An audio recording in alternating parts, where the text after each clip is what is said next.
Before we jump in, be sure to hit the subscribe button. Listen, this channel is for people who want to have real conversations, no fluff, authentic, where we talk about money, mindset, and relationships and everything else under the sun, as long as it gets back to the money and how we can level up in life. Now, let's be real. Subscribing to this channel helps my content reach more people, which gets me closer to monetization so I can continue to keep giving you high quality content. Now, if you rock with that, be sure to hit the subscribe button as well as the bell notification. Let's get back to the video.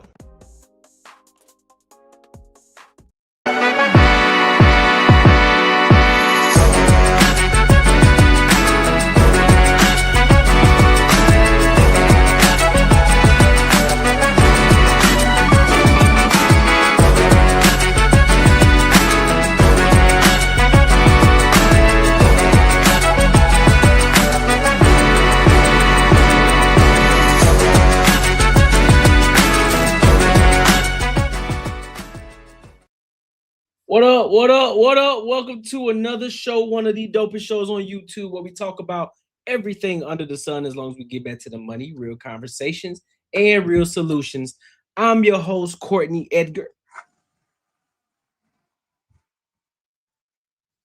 Yeah, so listen, man, we got a lot of topics to cover tonight. A lot of topics to cover, man. We got Stephen Naismith going back and forth with Jason Whitlock. We got Draymond Green and Austin Rivers. What else? We got the Met Gala conversation with Taraji P. Henson and Jennifer Lewis and how they tripping out about people going to the Met Gala. We got Jazz and 2K. We're going to talk about that topic on the DPMO. Shout out to them. And then we got a few other. I think we're gonna talk about Stephon Diggs too. Cameron actually responding to that, and then there's another little piece of that about the Stephon Diggs topic that we're gonna talk about as well. So we got a lot of things to cover tonight. So we're gonna dive into it. But before we dive into it, make sure you like, comment, and subscribe for the algorithm. Also, make sure you hit the bell notification. Also, make sure you support the channel. Super chats, $100 gold a day, Cash App, $50 gold a day. Listen, feel free to support the channel. If you don't, that's cool. Not tripping about it at all, but it's just something if you really want to support the channel, if you believe in the channel, if you're rocking with me, rocking with the content, you want to continue to keep seeing the content grow and flourish and thrive, support the channel. Plus, you helping me get closer to my retirement fund. Helping me get closer to retirement. You understand what I'm saying? So, and also, if you haven't become an ENG member, make sure you become an ENG member. 99 cents. 99 cents is the cheapest, and I think $2.99 is for the gold membership. So, you know what I'm saying? We keeping it very light. You know what I'm saying? Keeping it very light. All right. So y'all ready to go ahead and get into these topics, man. So this one here, this is an icebreaker. I kind of want to get into this topic right here because apparently I'm kind of confused on the title. I'm kind of confused. So I'm just kind of give y'all a breakdown from what I see from the description. Tuesday, a 17-year-old Yakeem Lawler begged a judge to send his killer, Jahar Malik, to the max. So I'm not sure what's going on with this topic. I saw it and I thought this would be interesting because it's a team. So we're gonna dive into it, and then I'm gonna give my thoughts and I'm gonna give my opinions. All right. So let's go ahead and rock out.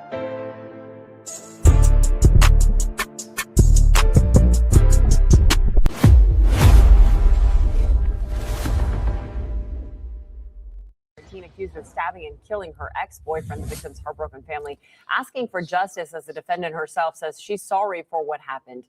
Local 10's Leah Monajon is live in Miami with the dramatic day in court. Leanne?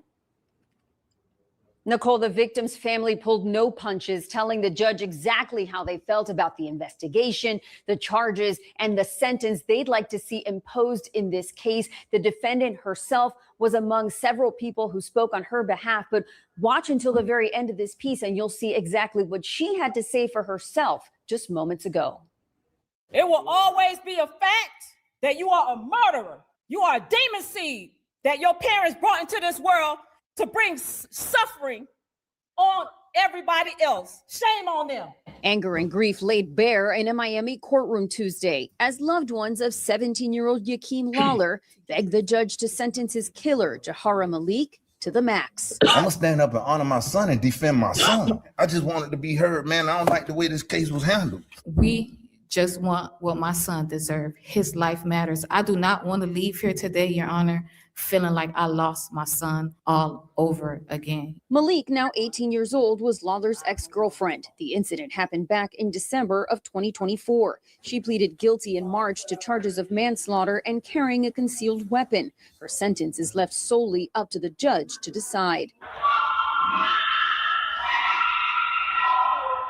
The state played surveillance videos in court showing Lawler's final moments after Malik stabbed him in the chest with a pocket knife. Pocket knife. The sights and sounds so distressing, some left the courtroom. He went into the third rib on the left side, approximately 1 inch in depth, and hit the heart. The maximum sentence for Malik would be 30 years in state prison. The state told the judge they're recommending 20 years with 10 years probation. The defense says Malik is remorseful and wants her sentenced as a youthful offender to a boot camp program. I was wrong for what I did, and every day I sit and think about the damage I caused. The family wants me in prison, but I'm in my own prison for the rest of my life. I wish I can go back and change what happened, but I can't, and that's the worst part. Y'all didn't deserve this pain, and I wish I hadn't been the one to give it to y'all. Malik saying there she extended an apology to the victim's friends and family. Right now, the judge is hearing final arguments from the state. Then she will hear one last argument from the defense and then make her ruling. As soon as we learn what it is, we'll bring it to you. We're live in Miami. I'm Leanne Morejon. So wait. So hold on. Give me a second. Let me gather some thoughts real quick. So this was over nothing. Just an emotional response. Is that what I'm hearing? Because I didn't hear anything in regards to him putting his hands on her, anything that provoked her doing what she did. I'm trying to understand it. I'm trying to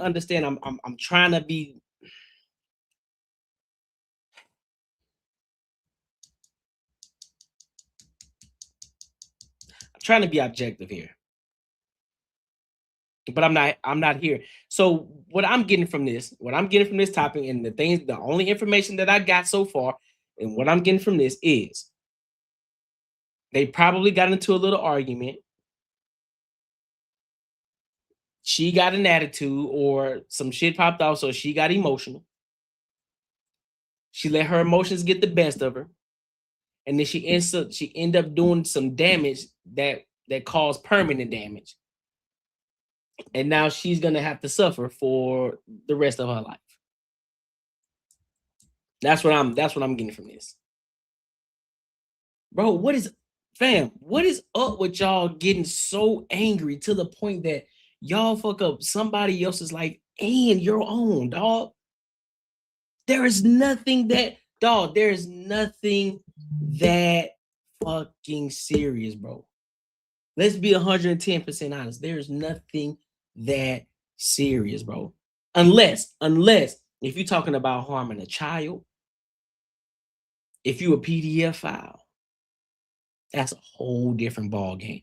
But we're talking about just awesome emotional shit. If you get into an argument, if you get upset about something, or you have a disagreement about something, nothing like that provokes you to want to harm and unalive somebody because you can't control your emotions, dog. What's going on with y'all people, bro? No, I'm with the parent on this one. That's a demon, dog. That's a demon. Your emotions got that much of the best of you. You decide to say, you know what? I'm gonna take a pocket knife and I'm finna go inside you. No, fam. Remove thee away from me, Satan. Remove thee away from me. May I never find a person. May I never run into a person that's like that. That's crazy. Who can't control their own emotions. That's wild. I don't get it. I don't understand it. I'm confused. Still confused. Don't know what the hell what's going on, don't even know what the context of that even happening is. But just based off of this video, it seems like it was a bunch of nothing. It seems like nothing. There was no reason to provoke that to get this far in the situation. Now the family has lost a son, a 17-year-old son. Hey man, ladies, y'all better get y'all shit in order, man. The way that y'all parents, y'all better get y'all shit together and start raising y'all kids and start adding some structure to their fucking life, dog. Ain't no mental illness. We ain't doing that. We're not talking. Nope. Ain't no mental illness. That's a demon.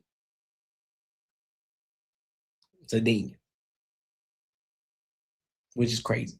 But make sure you like, comment, and subscribe for the algorithm, and make sure you hit the bell notification. Listen, if you enjoyed this video, be sure to check out either of these two videos right here.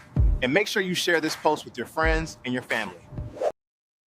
Yo, let me read the membership, dog. The membership. We got a new member in this joint. You heard me? Let me get to it. I gotta play the anthem. No. Yeah, you right, man. Making money isn't it, man? 10 years, man, you're gonna have matching Benzes. 10 years? I think more like 10 days, man. 10 days. Yo, shout out to AJ.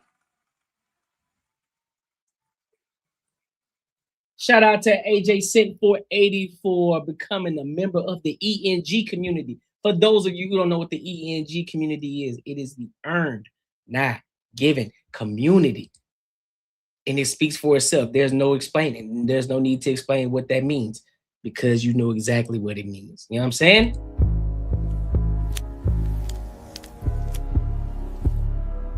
That's top dog aura right there. Shout out to you, AJ. I appreciate you, big dog. I appreciate you. Listen, we going up. Members, listen, I told y'all before, we got to get to 100 members by the end of 2026. We need to be at 100 members. 100. That's the goal, 100 members. We get to 100 members, and then if we can get to 100 members, then I may do a meetup out here in Arizona.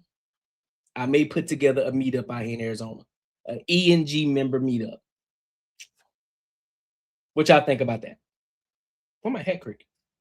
It's weird. Maybe my head crooked. I don't know. It's just weird. I don't like that. Let's do this.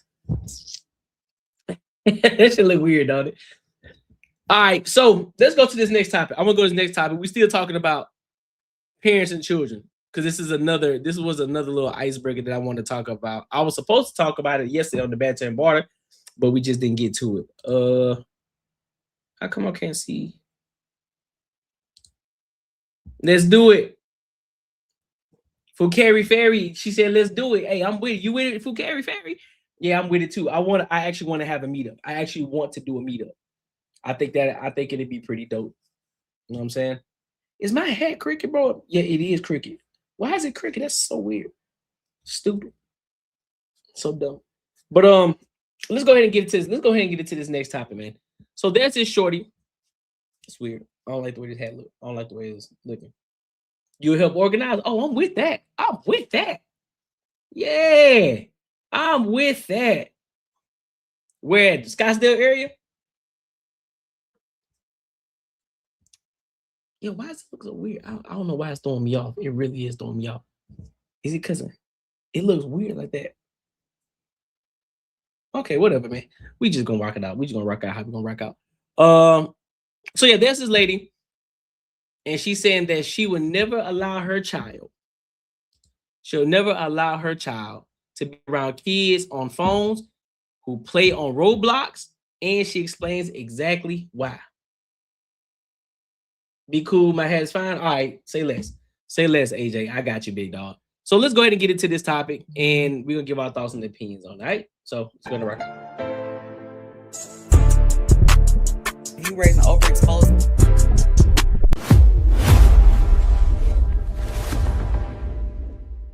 kids, your kids 6 and 7 years old, they got phones, they 10 and 11 years old, they got social media, they got TikTok, they doing all the social media trends, they talking to grown people on Roblox. Baby, my baby can't come around y'all. Bye. No, my baby can't come around you. I don't care. I don't care about your feelings. I care about my baby's safety. What do your feelings mean to me? What is that supposed to mean to me? Certain people I don't want her being around simply because I don't want her to even understand that some lifestyle choices are an option. Bye. You sitting around all day, you don't do nothing but eat Twinkies and stare at the wall, baby. I'm not coming around you. I'm trying to raise a productive, contributing member of society. What I look like bringing her around unproductive nation. Goodbye. And I quite frankly don't care who it hurt. I really don't. Unfortunately, because the village has already established themselves. When you have a child, you already kind of know, oh, who gonna be a us and a them. You know what I'm saying? And the us is comprised of productive individuals that ain't smoking and drinking and cussing and throwing it and you know what I mean, acting crazy and acting wild and violent and ratchet. No. I'm raising a suburban princess just like me. What do I look like bringing her around stuff? She don't even need to know what that is. Sorry. I'm sorry. Hey, hold on now. Let me play. Listen, let me play it one more time for the people in the back. I'm gonna play it one more time for the people in the back. Hold on. Hold on. If you raising overexposed kids, your kids 6 and 7 years old, they got phones. They 10 and 11 years old, they got social media, they got TikTok, they doing all the social media trends. They talking to grown people on Roblox. Baby, my baby can't come around y'all. Bye. No, my baby can't come around you. I don't care. I don't care about your feelings. I care about my baby's safety. What do your feelings mean to me? What is that supposed to mean to me? Certain people I don't want her being around simply because I don't want her to even understand that some lifestyle choices are an option. Bye. You sitting around all day, you don't do nothing but eat Twinkies and stare at the wall, baby. I'm not coming around you. I'm trying to raise a productive, contributing member of society. What I look like bringing her around unproductive nation. Goodbye. And I quite frankly don't care who it hurt. I really don't. Unfortunately, because the village has already established themselves. When you have a child, you already kind of know, oh, who gonna be a us and a them. You know what I'm saying? And the us is comprised of productive individuals that ain't smoking and drinking and cussing and throwing it and you know what I mean, acting crazy and acting wild and violent and ratchet. No. I'm raising a suburban princess just like me. What do I look like bringing her around stuff? She don't even need to know what that is. Sorry. I'm sorry. Hey, listen, I ain't gonna hold you. Shorty cooking. Shorty is cooking. You hear me? Let me play. Let me give it one more.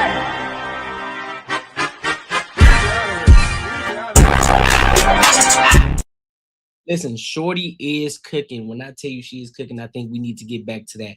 We need to get back to letting kids be kids again. And what do I mean by kids being kids? Get these kids off of social media. I get it. Playing video games is cool sometimes, but get these children back outside, man. Let them go play in some dirt a little bit. Let them run around. Let them scrape their knee up a little bit. Let them get a little suntan. Let them go outside and get a little sweaty and a little dirty. Let them get that. Let them get them red cheeks. Get them cheeks red outside. Go outside. Be productive. Go be active outside. Go start creating some shit. Go play in the sand a little bit. Go get your blocks. Go get your toys. Take that shit outside and go play. Get out the fucking house, bro. Get out the house. Get your children out the house. If you got a crib, listen, you ain't got to be outside with them, man. Send their ass to the backyard. Listen, go in the backyard. Go fucking play. Go outside. Get some sun. Get some vitamin D. Go touch real grass outside, dog. It's too much going on the internet. Listen, your kid got a lot of life to live. They don't need to be on social media yet, especially at the age of 6, 7, 8, 9, 10, 11, 12, 13, 14. You don't need social media. You don't. Listen, I would rather my kid be green. I would rather my kid go into high school green, not being on social media, not understanding the ins and outs of it. I would rather her be able to understand social media when she gets older and out of high school. I would rather my kids be green, bro.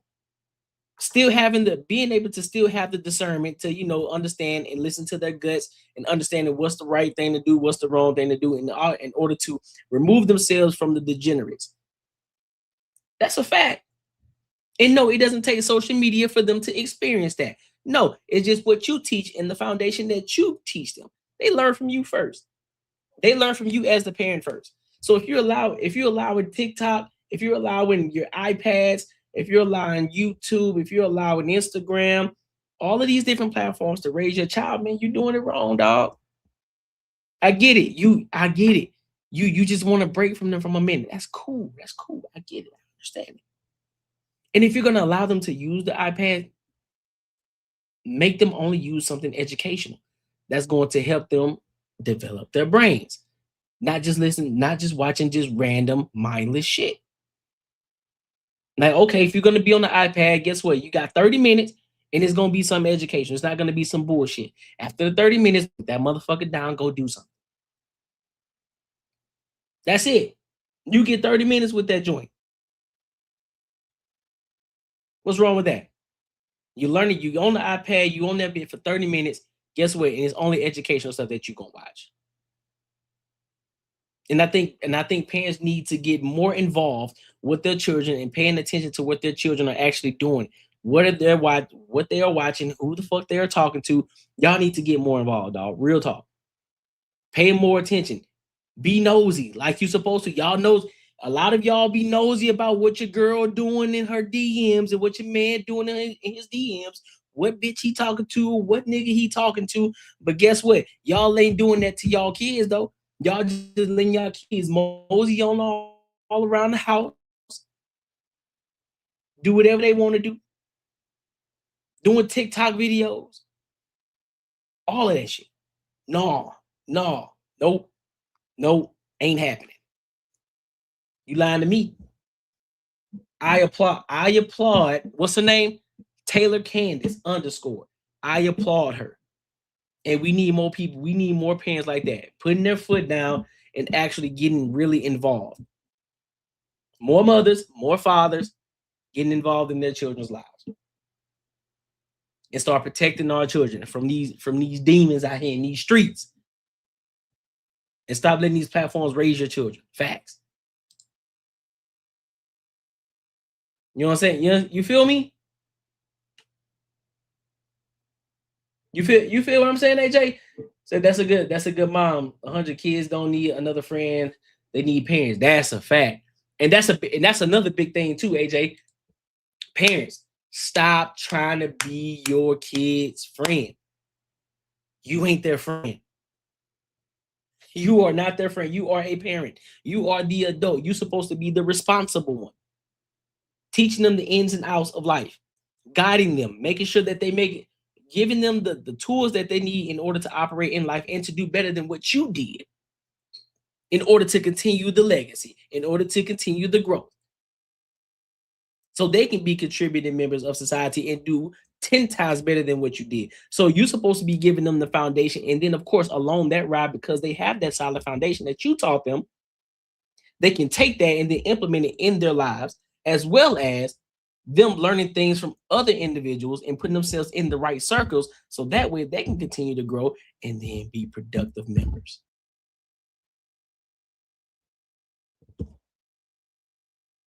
Look at the video we just watched previous to this. That ain't productive. That's not being a productive member of society. That's being a degenerate. That's degenerate behavior. We don't want that. We want to remove ourselves from those kind of people. We want to be on the opposite side. That's why when I say, listen, this is when I say I'm from the suburbs. I ain't from the ghetto. I'm proud to say that. I'm proud to say that. That's a flex. It's no shade to nobody, but that's a flex. I don't feel bad. Oh, bro, you from the suburbs? Yes, I am. And what's your point? Does that make me less of a man? Does that make me less of a human being? Does that make me less real? Because my parents wanted a good life for their children. How you gonna blame me for that? Because I'm not gonna pretend like I'm from the hood, because I ain't. Nope, ain't gonna pretend like it. Not one bit.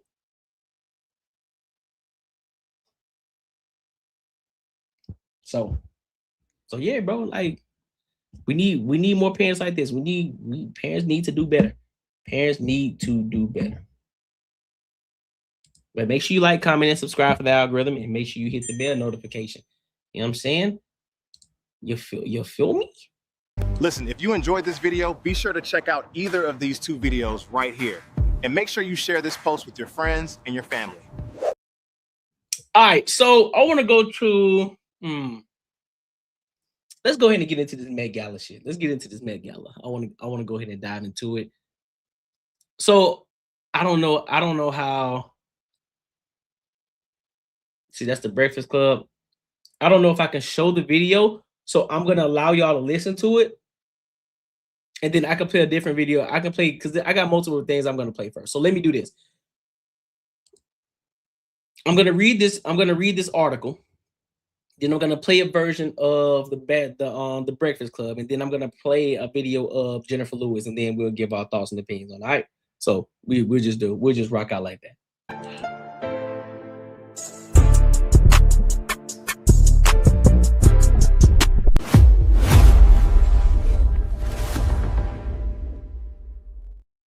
So Taraji P. Henson, she having some issues about the Met Gala, right? So let me give y'all, let me bring it a little closer so y'all can read this, so y'all can see what I'm reading as well. And because Jeff Bezos, he's one of the co-chairs at the Met. He was one of the co-chairs at the Met Gala. Taraji P. Henson and Jennifer Lewis. For those of y'all who don't know who Jennifer Lewis is, she auntie. She damn near every movie that you see her in, she's auntie. She auntie. All right. And so they're having issues in regards to the Met Gala. So I'm going to read this article and then, we just kind of go from there. All right. So Taraji P. Henson is censoring her fellow A-listers for attending this year's Met Gala, which is controversially sponsored by honorary co-chairs Jeff Bezos and Lauren Sanchez Bezos. So the Empire actress co-signed a social media post from Meredith Lynch titled "A Warning for Celebs," in which she cautioned those attending to not wear ice out pins, given that Bezos is part of the reason we're in this fucking mess. While Lynch acknowledged the fundraising nature of fashion's biggest night, she said, "It's wild to me that this event is sponsored by Jeff Bezos, who has backed Trump, who has slashed arts funding." Interesting. Okay. So Henson commented in response alongside clapping emojis of endorsement. "I am so confused by some people that are going. I am just like, what the fuck are we doing?" So there's her little comment. "I'm so confused about that of what we're doing, so what the fuck are we doing, whatever." So separately, the Oscar nominee reposted a photo from EU reproductive rights organization My Voice, My Choice that just exposed Bezos' $500 million super yacht with the fact that immigrant workers in Amazon warehouses face precarious conditions, low wages, and high injury rates. She captioned the Instagram story with "Enjoy the MET." Bezos reportedly contributed $10 million to sponsor the gala. And she put this: "Enjoy the Met, My Voice, My Choice. Jeff Bezos super yacht, $500 million. Immigrant workers in Amazon warehouse face precarious conditions, low wages, and high injury rates." So Henson has been a staple attendee at the Mayfest, whatever that is, Mayfest, as has Zendaya, Bella Hadid, and Ariana Grande, who also did not attend, though their reasoning has been unconfirmed. New York City Mayor Zohran Mamdani also said he would not attend this year's Met Gala, eschewing the path taken by his predecessors, including Eric Adams, noting that he wants to focus on affordability issues instead, especially as tax the rich sentiment reaches a boiling point. The New York Times reported that an activist group called Everyone Hates Elon, a namesake of another ear-drawing billionaire, Elon Musk, has been calling for a boycott of the event. Ahead of the weekend and leading up to the event, the group deposited nearly 300 bottles of fake urine inside the Metropolitan Museum of Art in a statement calling attention to long-standing allegations that Amazon drivers are forced to pee in containers. Interesting. So, and the Met Gala serves as the primary fundraiser for the Costume Institute at New York City's Metropolitan Museum of Art. This year, attendees include Blake Lively, Rihanna, Beyonce, Madonna, Janelle Monáe, Sabrina Carpenter, Tiana Taylor, Chase Infinity, Bad Bunny, Emma Chamberlain, Heated Rivalries Hudson, Williams and Connor Story, and many others. Interesting, right? Interesting. Time, let's say time 18-188. Respect and blessings. Stay consistent and healthy, and always remember your health is truth, your wealth. Hey, I appreciate you. What's up, Moni? What's good with it, Moni? All right, so let me play this other video. We got that portion. Right? So now let's play this portion of the Met Gala and what they got to say. I mean, the Breakfast Club. What they got.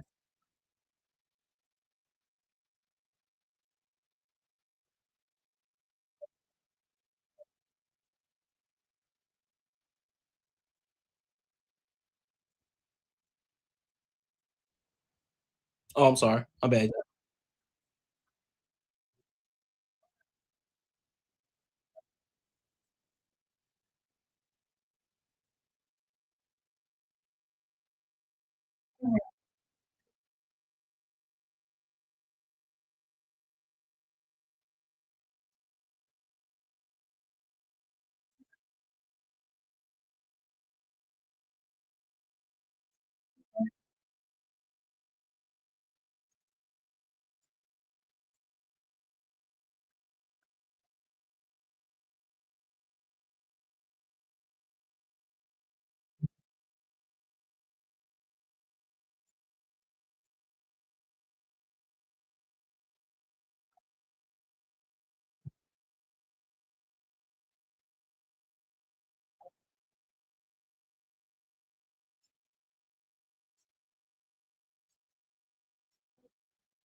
Facts.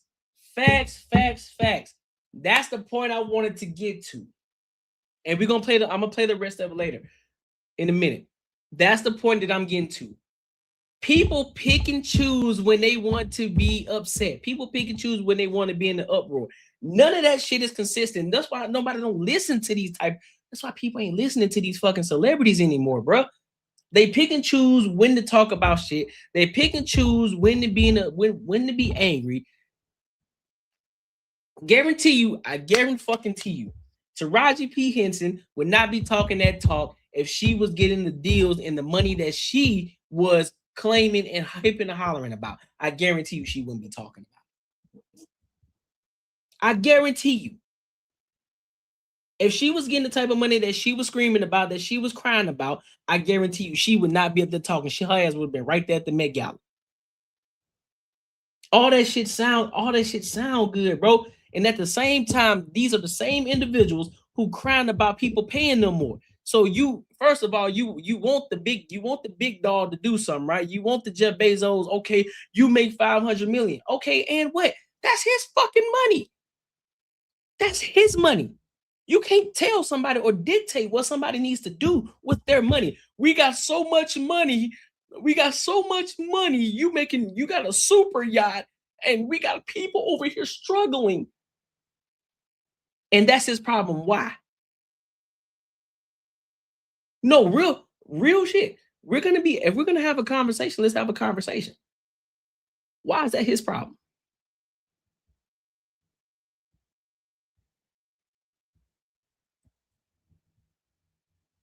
Why? You choose to work at Amazon, correct? Now, of course, no. Let me be fair. When you talk about the conditions, when you talk about working in the warehouse, I've heard a lot about it, and that shit's egregious. They need to do something about that. But what we're not about to do is sit here and dictate and tell somebody what to do with their own money just because somebody's sitting in a super yacht. Yep, they created the business. They sacrificed a lot for themselves. They may have done a lot of things that they didn't want to do in order to get to where they are. And so who the fuck are you to dictate what the hell they're going to do with their money?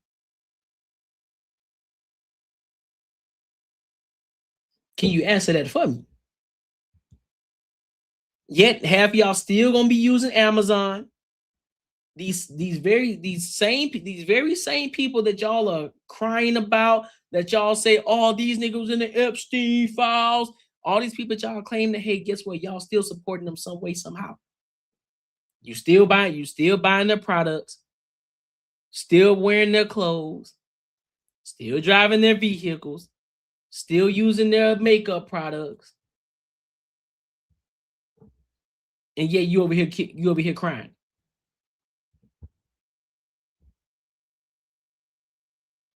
You thought you holier than now just because you didn't go to the Met Gala. Okay, cool. If that's the case, then remove yourself 110% away from Hollywood. Remove yourself from anything. Remove yourself from that entire space then, Taraji P. Remove yourself. Go and create your own studios. Go and create everything. Go and do everything on your own. Don't use any of the products out here that any of these people are selling. Don't use Amazon again. Don't do none of that. And then we can have a conversation.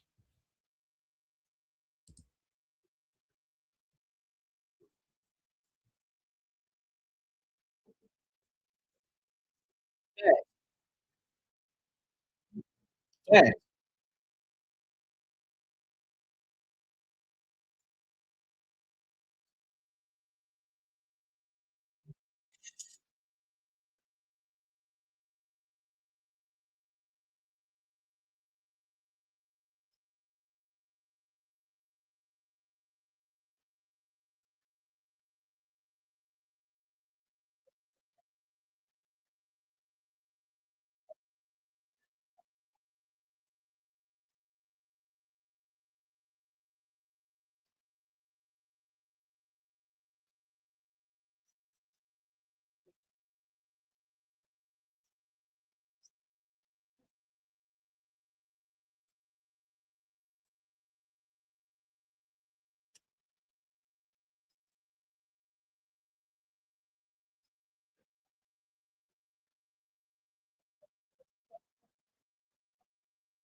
No, Jeff Bezos doesn't own Met Gala. He invested in it. He was a sponsor of the Met Gala. He sponsored 10 million. So he's not the owner of it. He just sponsored some money into it. He was one of the bigger contributors of it.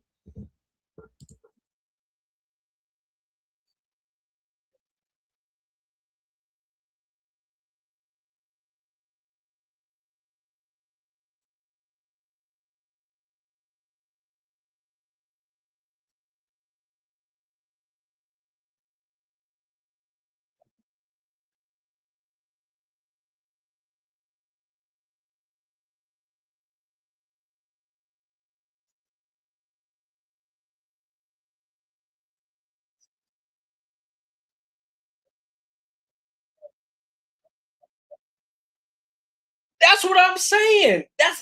That's what I'm saying.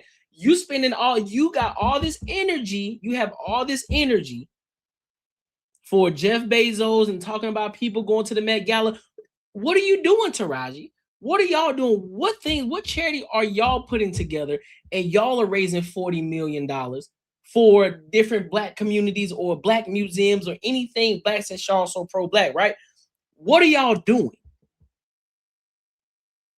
That's what I'm trying to understand. Because I guarantee you, if a box office movie come out and they want Taraji P. Henson on that movie, and they say, listen, bro, we're going to pay you bigger. We're going to give you a bigger paycheck than you have ever seen in your life. I guarantee you, she ain't going to be talking no more.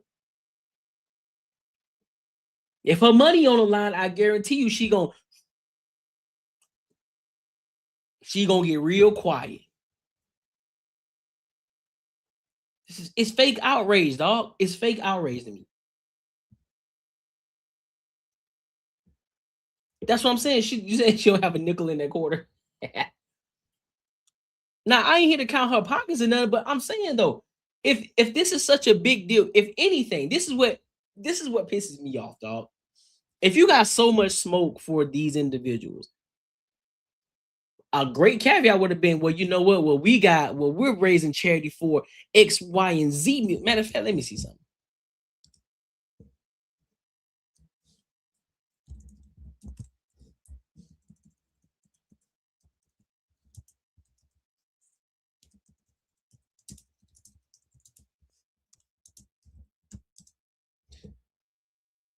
Hospital.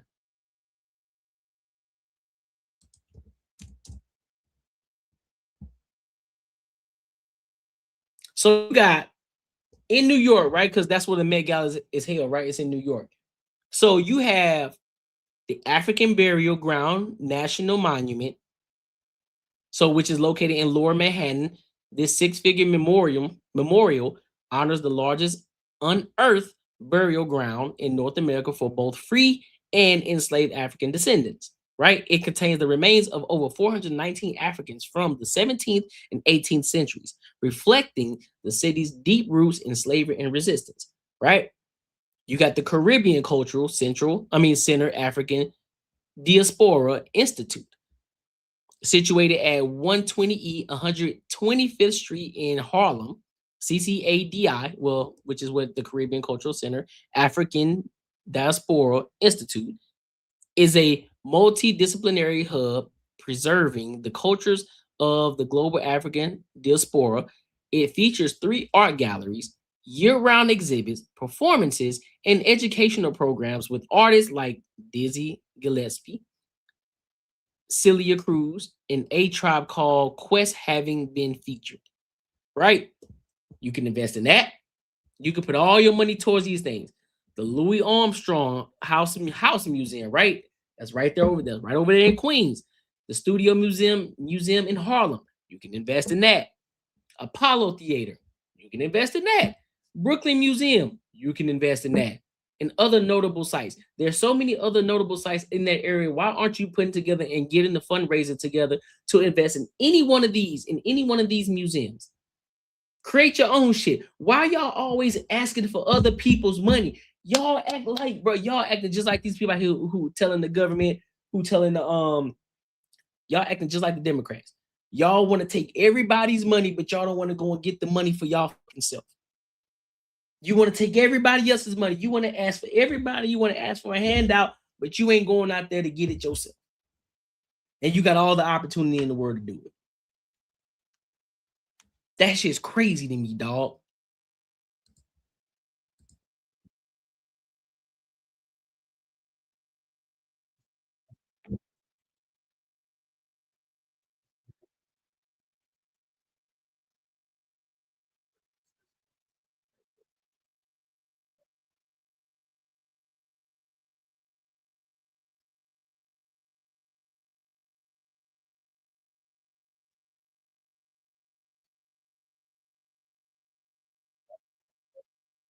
That's what I'm saying. Make these black designers drop some bags on these museums. Start investing into that. But guess what? They already understand. And this is bad. This is bad for me to say. But I'm gonna say it though. A lot of times it's hard to work with black people, dog. It's hard. It's hard. And I promise you, and I mean that with so much love. I say that with so much conviction because I don't want to say that. But I've had too many experiences, and as well as I've had many, and I've know other people who had the experiences as well. And it's like, dog, we trying to work with you, but you ain't doing what you supposed to do. The customer service is trash. You ain't on time like you supposed to. You showing up late. You out here asking for 5-finger discounts. You up here talking about let's do a discount, or you want to do shit for free. You don't want to operate. You don't want to pay people. You trying to like, listen, bro. Let's collab, bro. Let's collab. Okay, bet. So therefore, look, this is how I operate, and this is how things need to go. No, bro, I can't do it like that, bro. You can't do it for free. No, nigga. My time is important. No, my time is important. You should respect that. I put the time and effort into doing X, Y, and Z. So you should have the respect, or you should pay me as such. If you can't, that's fine. But let's not make this an issue. Oh man, see, you don't want to work with black. No. It's not the case. I'm willing to pay, or I'm willing to do this. But you also have to give me something that's reciprocal as well. I'm not just going to do it free just to do it. What am I getting out of the deal? And I get it. There are times where that's not required. Sometimes like, you know what, man, I rock with it. So I'm just going to show my love. I'm just going to show up, do what I do. And then, you know, that's my gift to you. Sometimes that's the case. But a lot of times when we're in building stage and growing stage, man, ain't nobody trying to do that.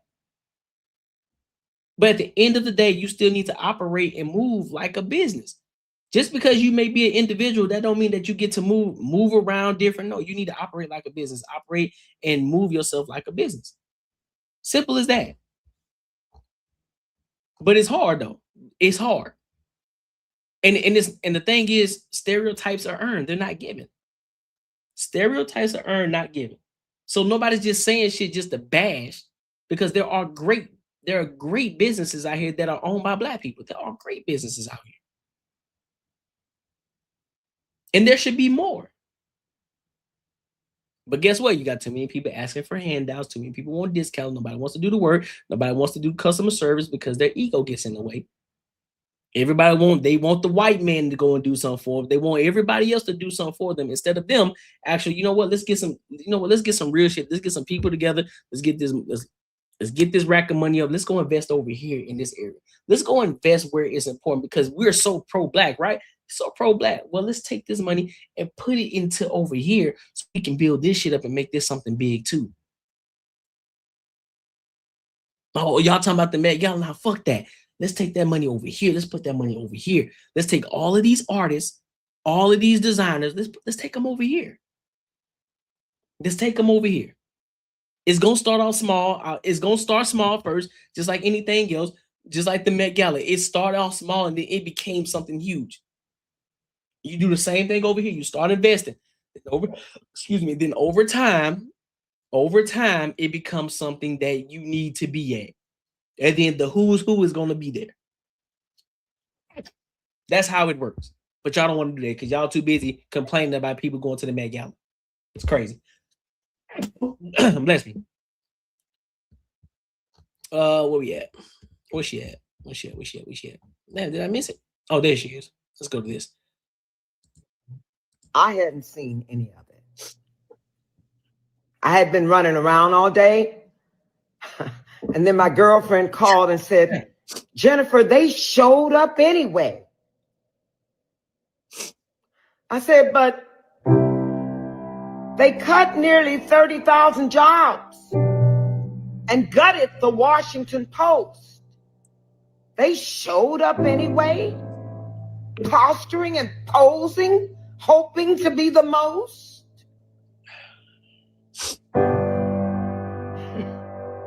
They cut $1 billion in funding for children's nutrition. And there they all were, vying for the next position.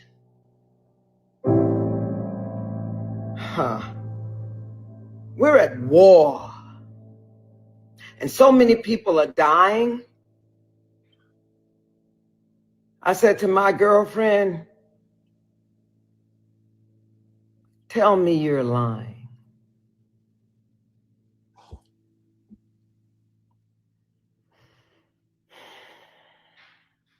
How much fame do we need, y'all? How much more fame?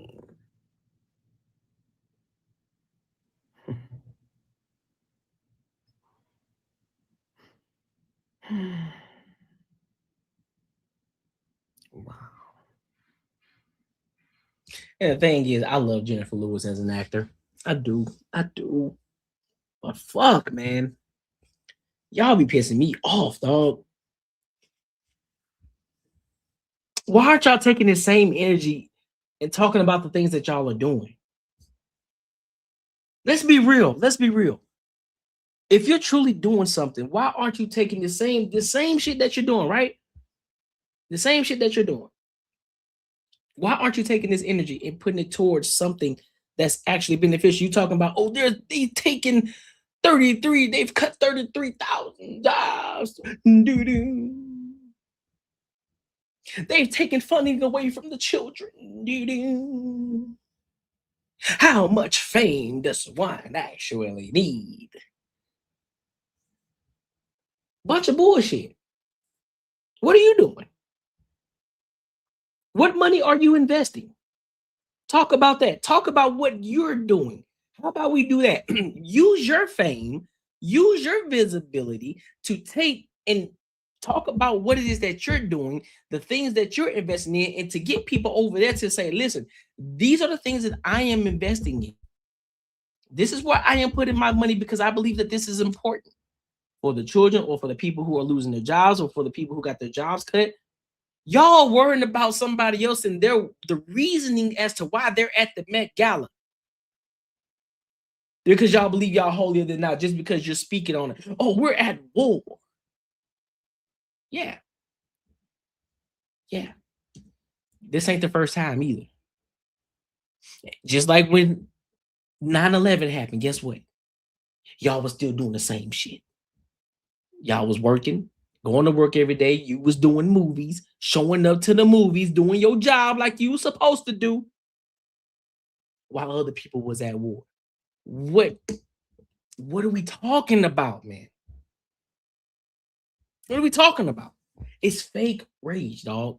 It's fake rage. And it drives me fucking insane. It does. It drives me insane. Carlos, what's up with it, big dog? How you feeling? It drives me insane. I don't understand it, man. I'm all for improvement. I'm all for doing the right thing. But don't give me this fake outrage. If you aren't doing anything, if you aren't actually moving the needle, if you are investing your own money into these organizations that you're talking about, that these people with like the Jeff Bezos and the Trumps and whoever are not investing in, why don't you take your money and invest in it? Why don't you spearhead that? Why you gotta wait for the dog? Why you gotta wait for the Elon Musk? Why you gotta wait for the Trumps? Why you gotta wait for the Jeff Bezos? Why you gotta wait for these multi-billionaires and multi-millionaires to do it? Why don't you do it? You got enough fame and visibility to do it. It starts with one person, right? It starts with one. You and Taraji P. Henson together, y'all got some visibility, right, in the Black community. Yes, y'all do. Why aren't y'all doing it?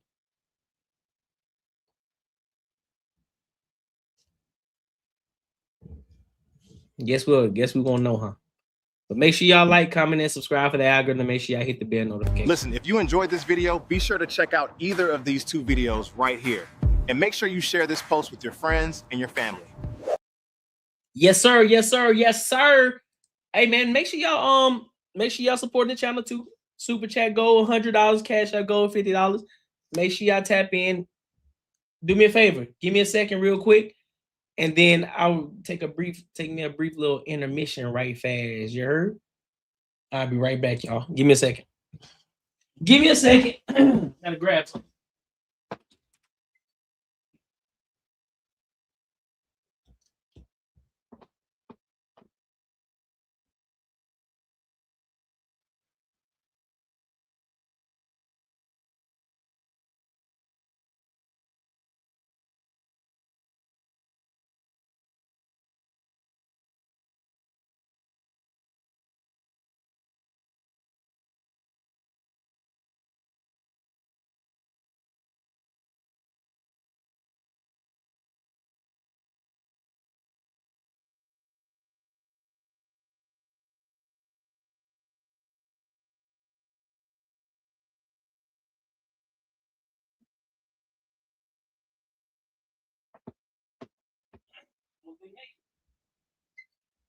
All right, let's get to it. We back in this thing. We back in it.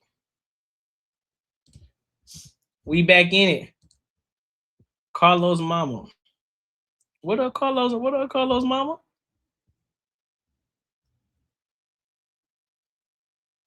What up, Carlos' mama? How you been? How you feeling? How you feeling? All right, what we got next? What we got next? What do we have next? Oh, yeah. So let's get into the Stephon Diggs topic, man.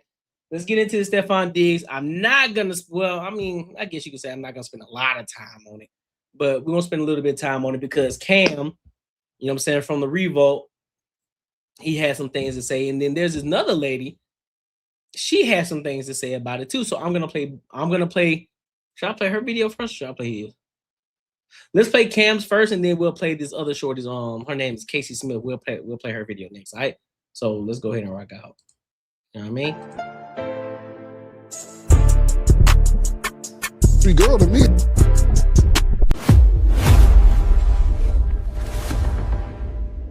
I'll just say this. City Boys up 200, baby. Wow.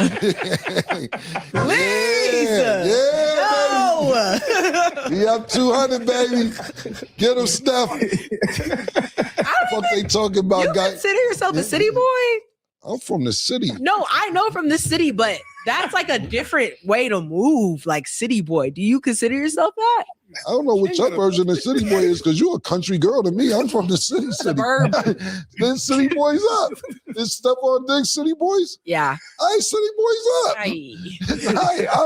I'm not down, but let's just say if she considers Stephon Diggs City Boys up. Yeah, he definitely a city boy. I guess you're right. Like, as you're describing it, I'm like, yeah, but when I hear city boys up, I'm like, ugh. But I guess when they say city girls is up, you think like clock it. Yeah. It's clocking when city girls up. Like that either. Is it clocking? City girls, we up. It is. Stat down with Meg. It is, but I don't like the whole city girl thing either. Like, I don't think you should just like what they say, get that bread, get that, then leave. I don't think like that. And so I guess it's the same. I don't know. I guess it's situational. I just think the shit sounds cool. I'm from the city, so I figured I'm a city boy. I'm from a real city. Like, I'm not from where niggas be like, yo, let's go to the city. And then, like you say, you see a cow. Like, so I don't know. Whatever. Congrats, Stephon Diggs. I'm happy that you didn't get indicted for this. Well, rather have to get found guilty of this shit, because you obviously have footage and proof. And listen, I don't want to not be insensitive either to the female who's involved in this. I don't know. I didn't really do the homework on it, but if I'm going off the clips of what I've seen and the evidence that I heard, I'm just saying City Boys up 200. I'm my bad, City Girls, if y'all felt like y'all got played in this scenario. But I don't know too much about it. So I just ended with City Boys up 200 because he won the case. And I seen the girl twerking after this was supposed to have happened. If somebody suffocated me. Right after. Yeah, somebody suffocated me. And what else she did? Suffocate, what else? Choke out? Yeah. I'm not getting up twerking. Typical shit. Yeah, I don't. When you look at the case and you look at the details and everything that has unfolded, it does look crazy on the girl's part. And I hate when things like that happen because City Boys up. No, I can't say that though. Like, I'm not saying that. I'm not going for all the City Boys stuff. But in this particular case, she tried it. In this case, that's what I'm talking about. City Boys up in this case. She tried it.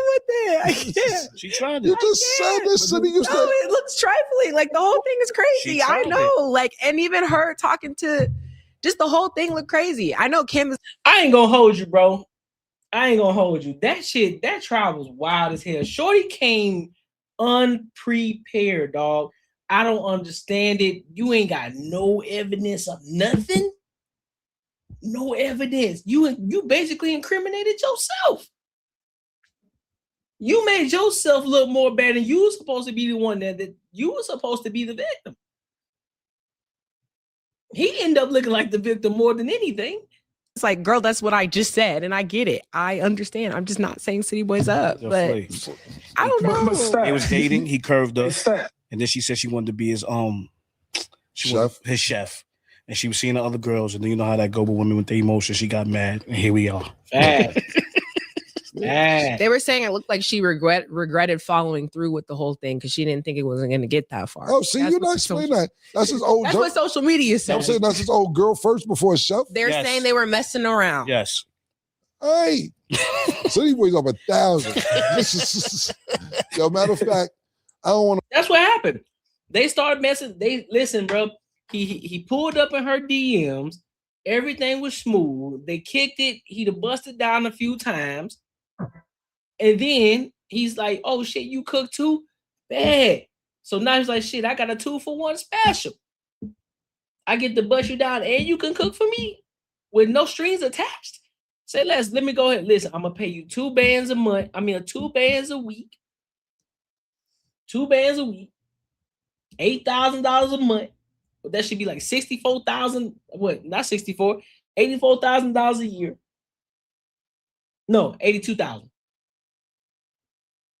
No, hold on. What is that? Hold on, let me see. Hold on. Let me do the math. 86,000. Man, I'm just saying numbers. Let me do it. Let me do the math. 8,000, 12. Let me see. All right, bet $96,000 a year.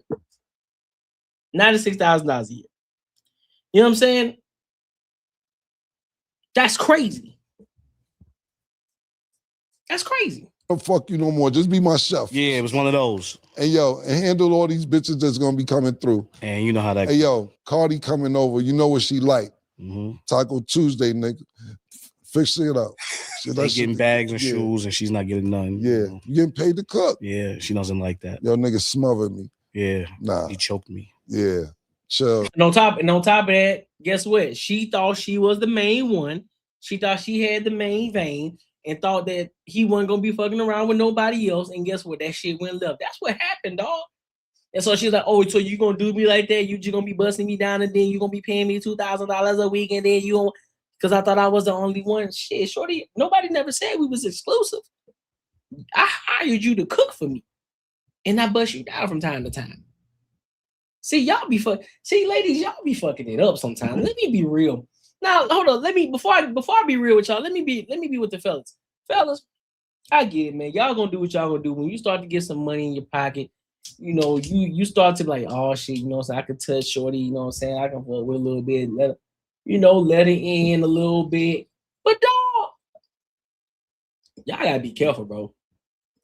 Y'all gotta be careful. Let these shorties know, man, what it is up front. Let them know if you fucking with somebody, bro. Let them know what is gonna be up front. Because in their head, if you don't ever say anything and you just busting them down, not a lot of times out of 10, they just gonna be like, you know what? In their head, they gonna think y'all in a relationship. There was no conversation before. There was no, oh, well, you know, I thought we were exclusive. No, we never had that conversation. That's why I'm gonna keep it real with you up front. Listen, you gotta do it, or you do your thing, or hey man, listen, I got something going on over here, you know what I'm saying? But I would love to keep it, you know what I'm saying, just a fun thing between you and me. If you cool with that, we can rock out. If you ain't cool with that, I understand. I'm gonna let you be on your merry way. Ball in your court.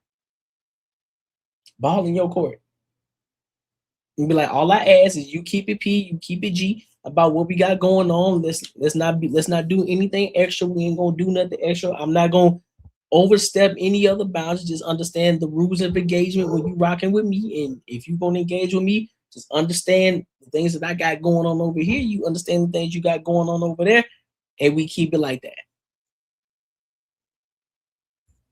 But hey, that's just me. City girls down 2,000. Look at that.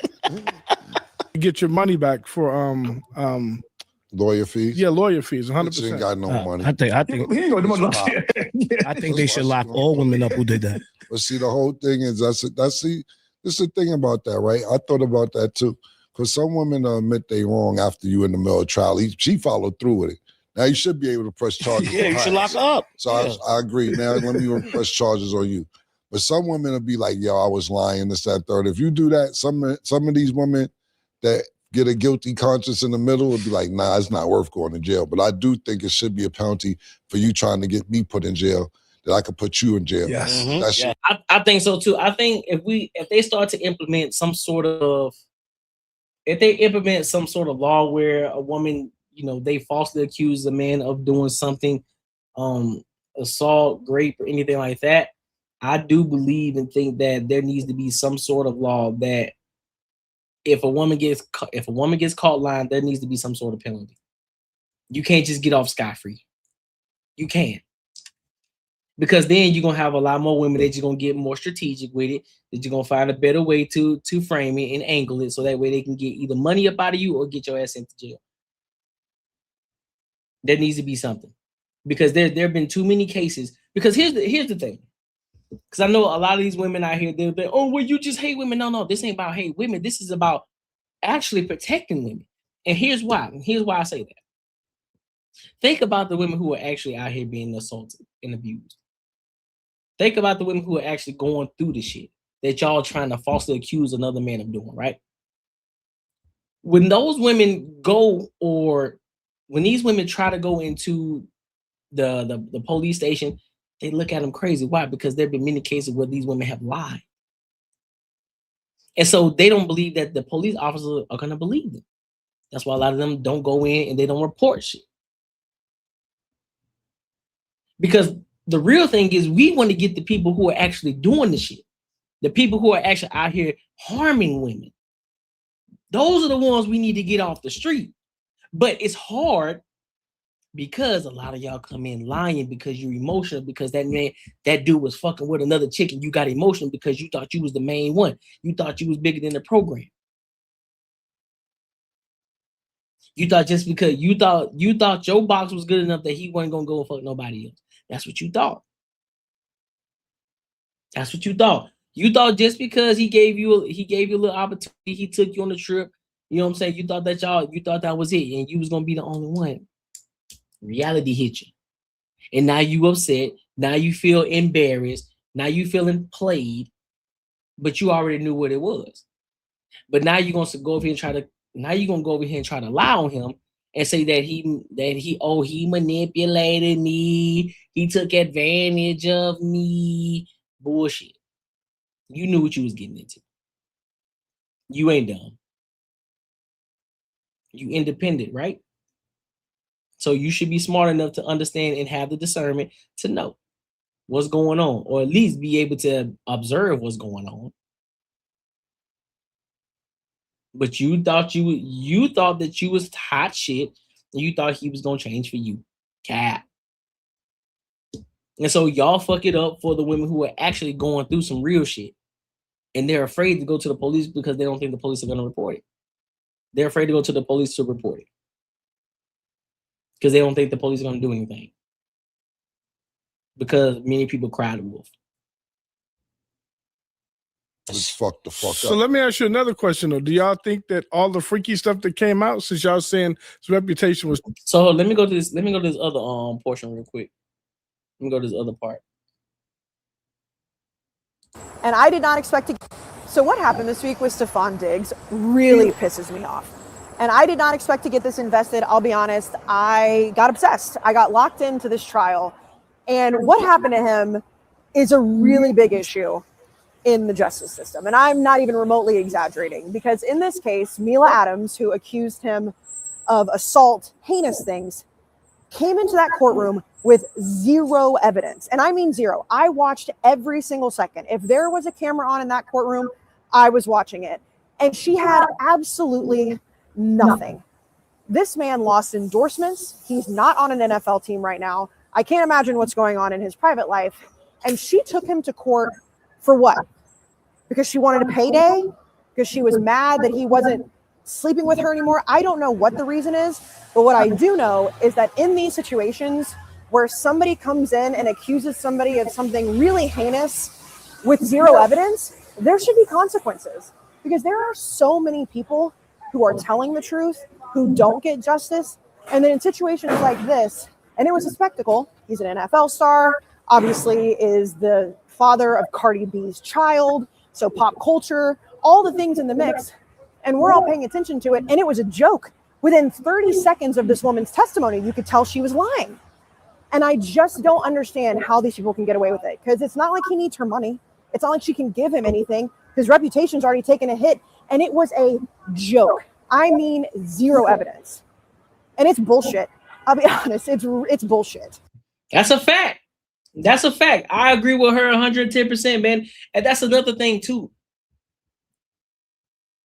When you're dealing with somebody who is of a significance like a Stephon Diggs, you gotta think about all the deals that he got going on, all the endorsements that he got going on, man. These dudes losing money off of this shit. But and again, this isn't to victim blame or no shit like that, but that's what I'm saying. Like, a lot of these fellas, they gotta be careful too, man. This is where that business with pleasure comes in. And this is why I was trying to tell Raw. This is why I was trying to tell Raw yesterday.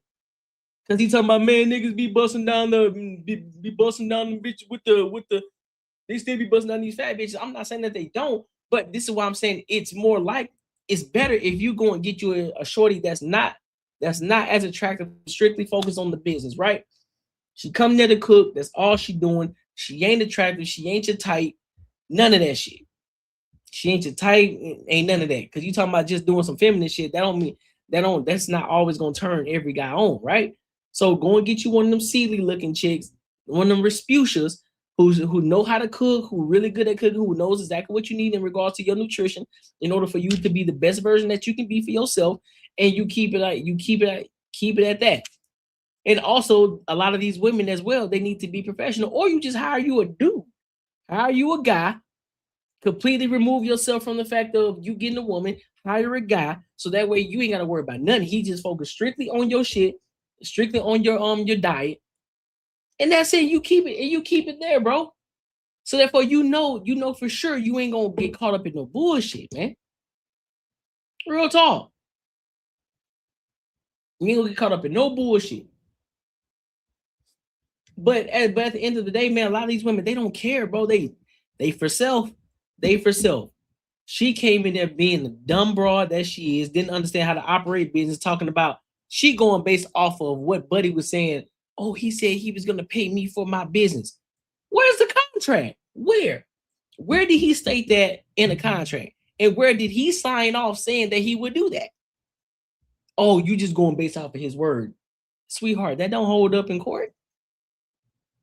That don't hold up nowhere. That don't hold that hold as much water as a fucking paper bag. Means nothing. Especially when you bring it to court. You better have some documentation. You better have some signed paperwork that says, hey, he said he was gonna pay me $3 million for this business. And then he signed it right here on the dotted motherfucking line that he was gonna do it. It's crazy. Don't understand it, bro. But make sure y'all like, comment, and subscribe for the algorithm. Make sure y'all hit the bell notification. Listen, if you enjoyed this video, be sure to check out either of these two videos right here. And make sure you share this post with your friends and your family. Y'all. Yo, how y'all feeling, man? Listen, y'all ain't engaging in the chat. What's wrong with y'all, man? What's going on with y'all? Y'all good? Chat, y'all good? I'm gonna give y'all a few seconds, man. Y'all good over there? Y'all straight? Don't have me over here talking to myself. Y'all straight?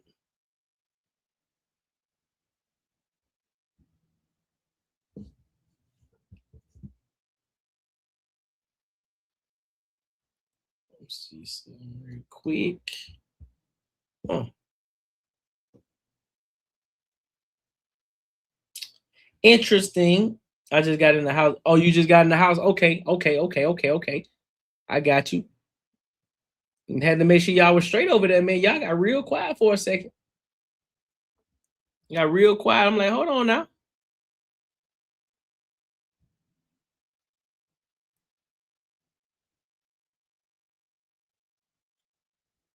Let me see.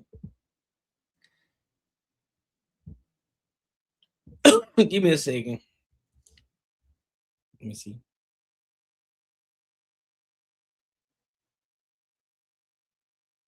All right, Betty.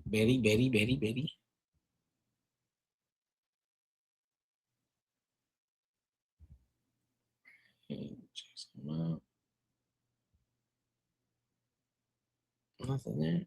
All right, cool. So let's go ahead and keep this train. Let's keep this train moving. Jason, Beatrice, good. You good? I'm just making sure y'all good, man. Cause y'all real quiet right now. Y'all real quiet. I don't like it. I don't like when y'all quiet. Made me feel like something going on over there in y'all space. Need to make sure y'all good over there. I want to make sure y'all straight. You know what I mean? All right, so let's go ahead and go to this next topic. So I know maybe some of y'all may be familiar, and then some people may not be, but Austin Rivers and Draymond Green have been going back and forth these past couple of days. talking about each other's accolades, and it started off with Austin Rivers pretty much saying that Draymond Green has a high IQ, but he's not the most important piece to the Golden State Warriors, right? And so I'm gonna look at this from I'm gonna take my basketball stuff out of this and try to look at it from an objective standpoint and try to look at it from all different angles while I give my thoughts and opinions. All right. So there's 3 different videos. So I'm gonna play the main video that started everything, then I'm gonna play Draymond Green's, and then I'm gonna play Austin Rivers' rebuttal to Draymond Green. All right. So bear with me. Make sure you support the channel. Super Chat goal, $100. Cash App goal, $50. Make sure y'all support the channel. So let's go ahead and rock out. That's not.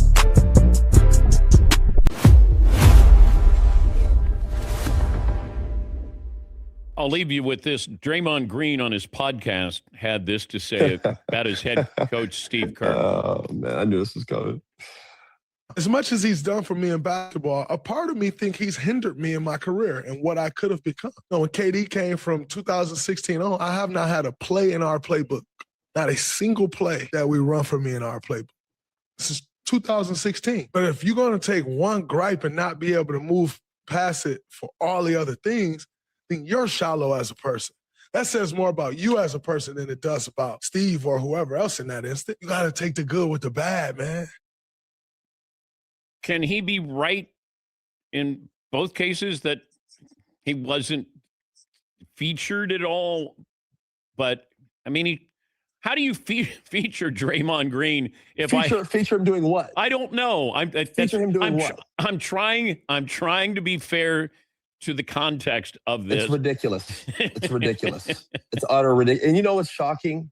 Because Draymond has such a he has such a high IQ. That's a big part of his game is how smart of a basketball player he is. So it bewilders me that he even thinks like this, because it's like, Draymond, them taking a chance on you and them playing you and Steve putting you at the forefront of that offense, making you be the point forward and kind of the, letting you allow you to have that voice and the freedom to have your, whether it's spasms or when he loses it, or to be the emotional leader of that team. Steve let him be who he was.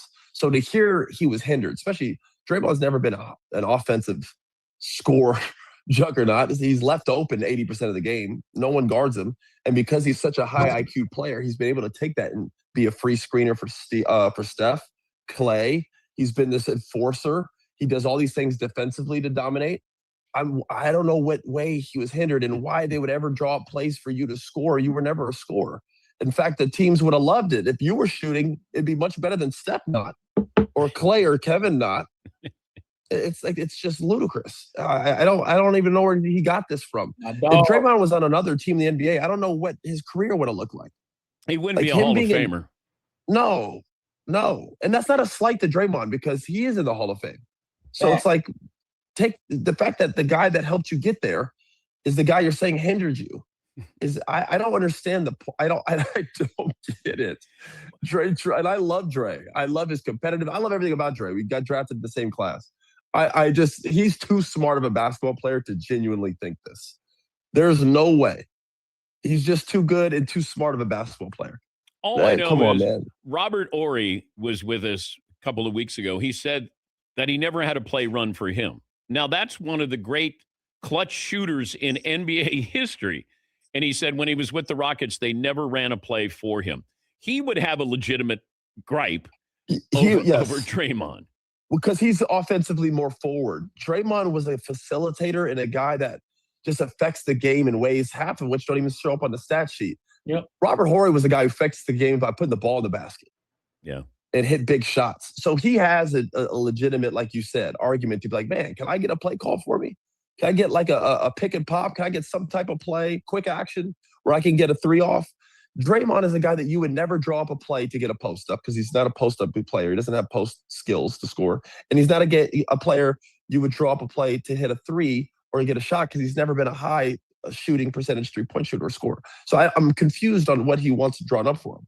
Maybe he wants a play drawn up for him to make a play because he can do that. He's one of the best point forwards of all time. But I don't know what he meant by that. It just seems so weird because Steve and him, I feel like Steve's really embraced Dre, the whole experience of Draymond, and let him be him and be, even though he's never been the first option. Think about this. The second option, the third option, the fourth option. When you talk about the leader of the team, he's been the number one option. To allow that and let that be and fester and grow, you have to give Steve credit for that. And it's worked. They got 4 rings out of it. Okay, so let me go over here to Draymond Green, to his rebuttal to this video, because he got something to say. I'm back and forth because I don't like to get in these back and forths because, quite honestly, guys that you usually get into the back and forths with, they become back and forths because it's like one of them like severely tips something this way and the other just like kind of so far down that it kind of pulls you back a little bit. And so, speaking of Austin Rivers, I saw he said he's bewildered and it's ridiculous of what I said.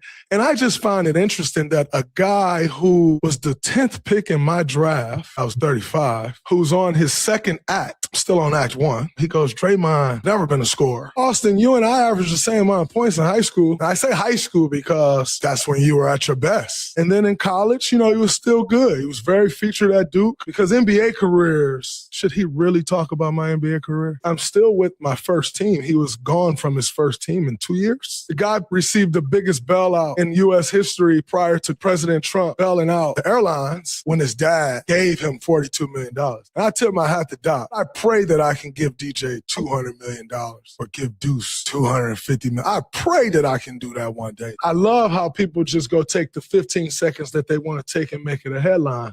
But I really enjoyed watching Austin Rivers be bewildered.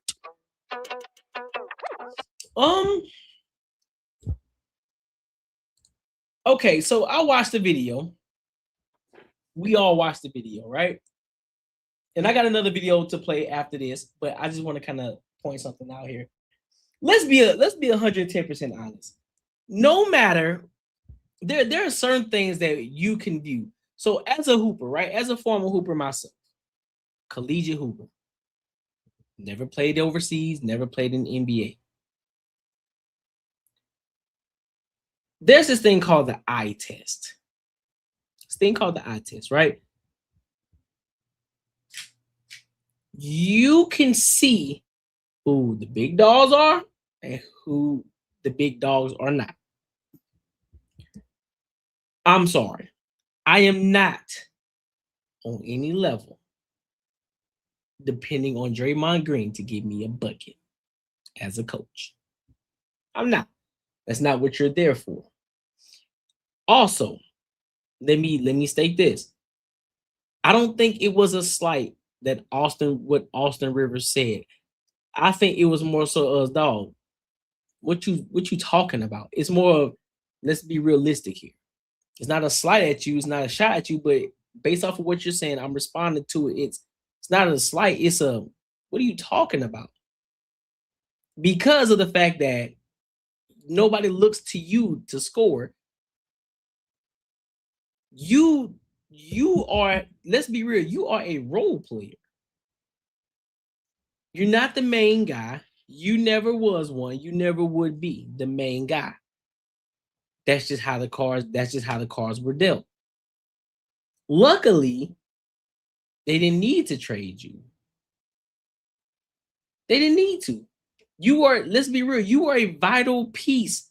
You are a vital piece. Just like a Ginobili, a vital piece to that team. And nobody's taking that away from you. As a player, the role that you played, you did a phenomenal job in that role. And I like Draymond Green. But I think the talking that he does, it don't match the game. He talks as if he's an Anthony Edwards. You ain't that, dog. You ain't that.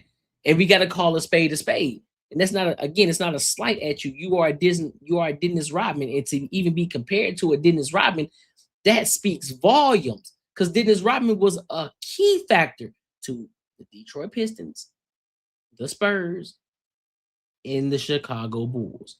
A key factor. Without Dennis Rodman, ain't no 6-0 Bulls. Let's be 110% clear about that. Without Draymond Green, y'all wouldn't have the Golden State Warriors would not have the rings that they have, despite how well Clay and Curry shoot. Despite that, because you were a key piece. But I think you got a little bit emotional. And you thought that he was throwing a slide at you because, out of all people, Austin Rivers, so therefore you had to come back on the attack on him. When it wasn't like they should just took it, you should just took that to the chin. It's like, nah, bro, you know what? Let alone you shouldn't even respond to it. Just let him say what he say and just move the fuck on. But hey, I also understand too, it's media, it's entertainment, it's gonna draw shit. So therefore, you're gonna have your media attention, your media beast. You throw slight, I throw slight, we go back and forth, we create the content. I get it. But I don't think it was a slight by Austin Rivers though. So let's go to this rebuttal that Austin Rivers had to say. Talk about Draymond, you were the luckiest basketball player I think I've ever seen, especially in modern day history. Let's talk about that. You were drafted to a franchise with the Hall of Fame front office, Bob Myers, Hall of Fame coach Steve Kerr, the greatest shooter of all time, and perhaps the top 5 player of all time, Steph Curry, Hall of Famer. One of the greatest shooters, top 5 shooter of all time, another Hall of Famer, Klay Thompson. The Swiss Army knife himself, the guy who could do a little bit of everything on the floor, Andre Iguodala, another Hall of Famer. I know, keep up. It's a lot of talent. Not to mention one of the most lethal scorers of all time and arguably a top 10 player of all time, Kevin Durant, the same guy you chased off because of this, your mouth. You talk too much. And that's not even counting the plethora of talent around those guys. The Sean Livingstons, the Barbosas, the Andrew Wiggins, the Jordan Pooles, who you also chased off. Cut it out. Draymond, you're the backpack jump shooter. You're the guy that everyone leaves open. No one guards you. There are hours and hours and hours of film of just you being left wide open. In fact, anybody can just YouTube or Google or watch any Draymond game ever, and he's open all game. There are clips of you getting a rebound and just driving in a straight line and just getting a wide open layup because everyone's fanning out to guard the actual talent on the team. Talking about Steve Kerr ended your career. Bro, Steve Kerr made your career. How dare you? Coming at me? Are you kidding me? Oh, wish I could give my son $200 million if I was a coach. Yo, the NBA doesn't give coaching jobs to guys who may or may not sucker punch one of the players and staff. You need to fall back, Dre. Let's just be frenemies. Hey. Boy, it's out the mud. We got Rashad McCown. Man. Hold on, bro. Hey, listen. Austin Rivers cooked. Austin Rivers cooked. I ain't gonna hold you. He cooked them on that one. It is what it is.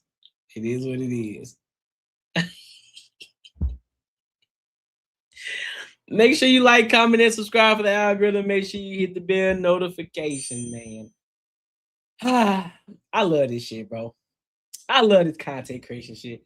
I love this shit. I do. This shit's fun, man. It's just fun. It's interesting. You get to come in here and talk your talk. Make money doing it. Shit's fun. Shit's fun, man. I really love doing this shit. Fukari Ferry. Yeah. Let's get into it. There we go. Yeah, you right, man. Making money is me, man. 10 years, me and you gonna have matching Benzes. 10 years? Think more like 10 days, man. 10 days.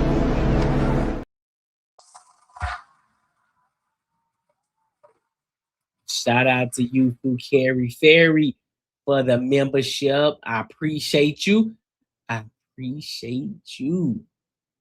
Yeah, that's what I'm talking about.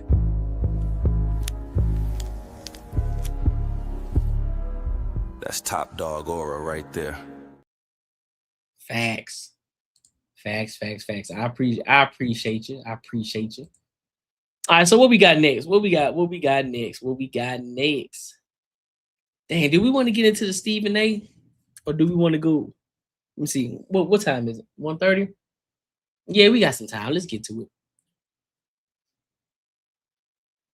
Let's get into the Stephen A and Jason Whitlock situation. So Jason Whitlock did a rebuttal to Cam Newton in the Stephen A podcast, because Jason Whitlock saying that Stephen A, he's a liar, and he calling out Cam Newton, saying that Stephen A treated him like a little boy, saying that he was like his little slave. So so we gonna get into it, and then I'm gonna give my thoughts and opinions on it. All right, so let's rock out.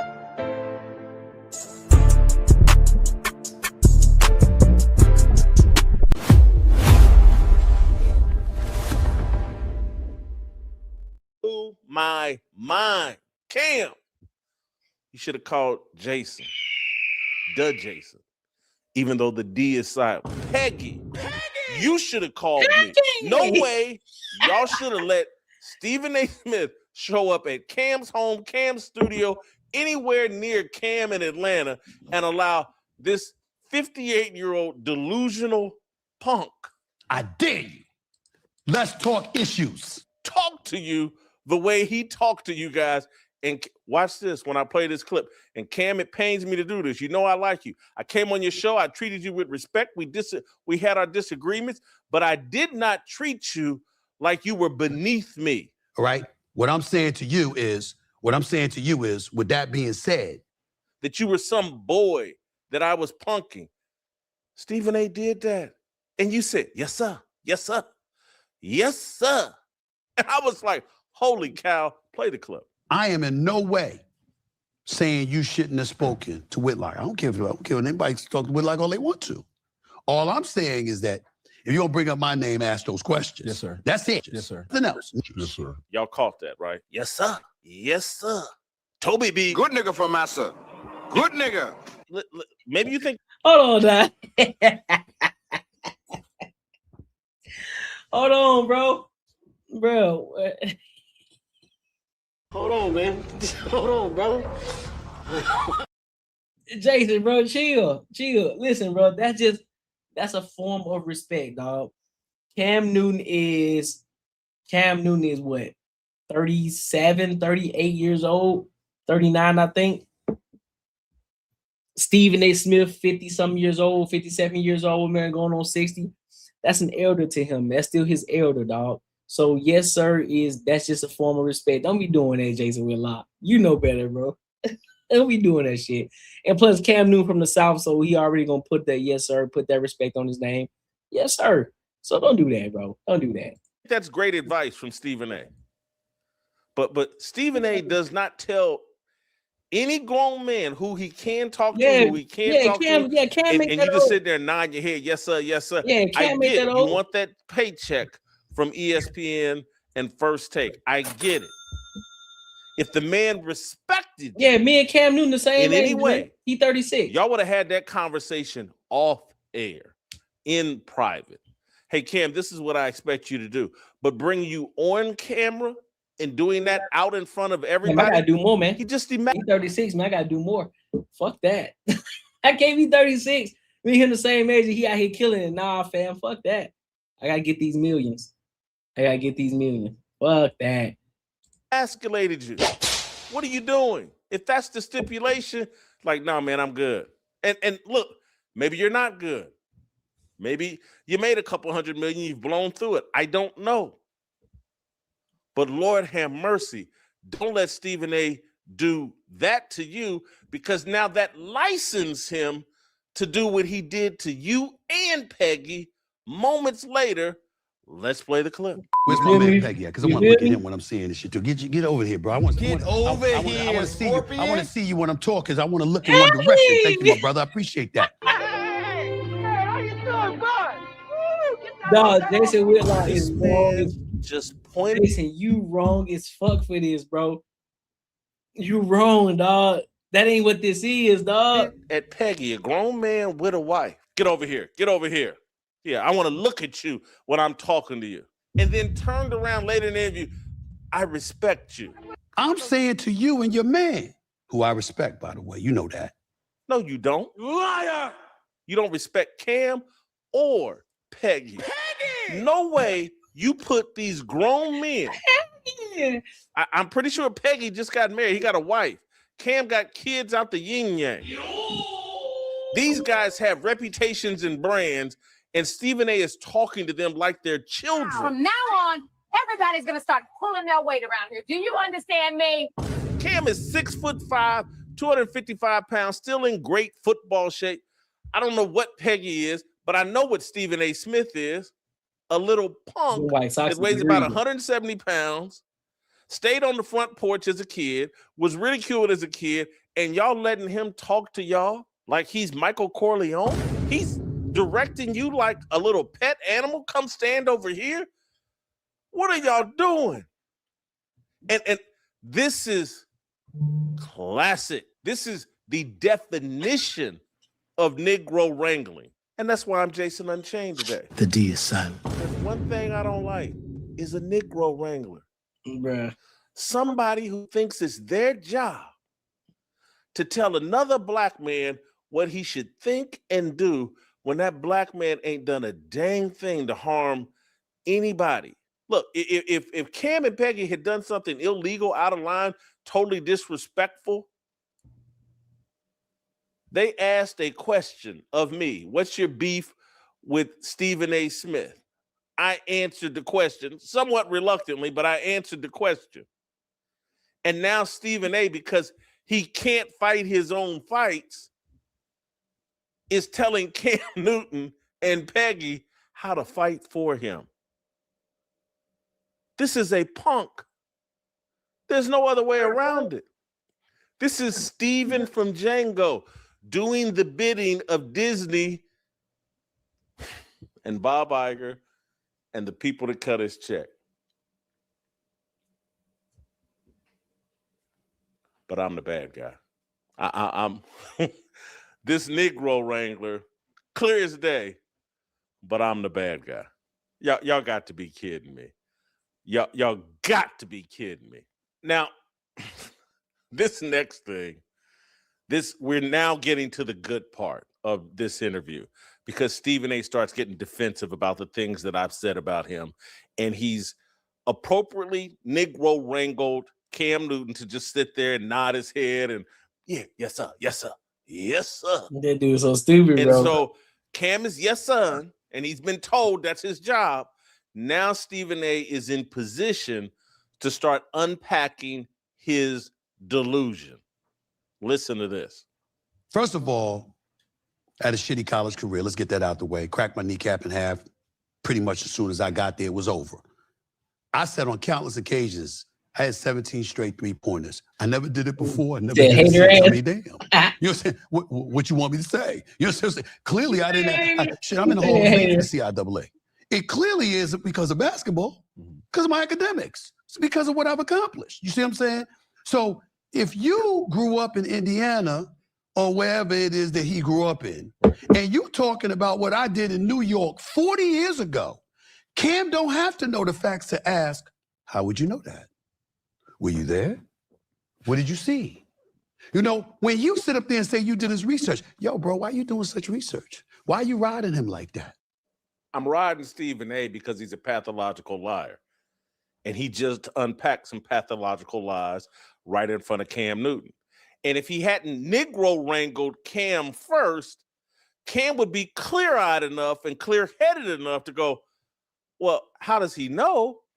He knows because of the way you're unpacking the story. It has to be a lie. Cam. Tag coach, what's good with you, big dog? You've been involved in the sports world, Cam, for 30 plus years. 30 plus years. Pee wee, junior high, high school, junior college, NFL. You know a bunch of athletes. You know basketball, you know football, you know baseball. Cam, have you ever heard of an athlete cracking his kneecap in half? Who talks that way? Any athlete Have you ever heard any? Yeah, I cracked my kneecap in half. There's all these NFL games, 100 years of professional football, 120 years of college football. Who's cracked their kneecap in half? We can go basketball. Who's cracked their kneecap in half? That's not the way athletes talk. That's the way people that don't know sports have no real connection. I don't know, Jason Whitlock. I don't know on that aspect, big dog. 30-some years ago, you know what I'm saying? We know Stephen A ain't played it pro ball. We know Stephen A ain't played college ball. We understand that. So I'm not gonna sit here and crucify him because he said I cracked my kneecap. You know what I mean? I'm not gonna do that. Because we don't know. Regardless of the lingo of what he said, I get it. I hear it. But I'm not gonna crucify him because I can't necessarily 110% prove that he didn't play at all. And I think that kind of goes to the point of I'm not going to take away anything that Stephen A has worked his ass off to get. He worked his ass off to get to the point that he's at. So I'm not gonna sit here and say that. I'm not gonna do that. I'm not gonna do that. Regardless of whatever beef y'all are or whatever you trying to do to trigger, I'm not gonna do that.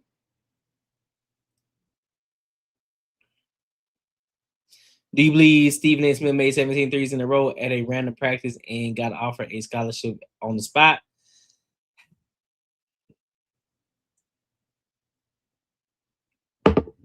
Listen.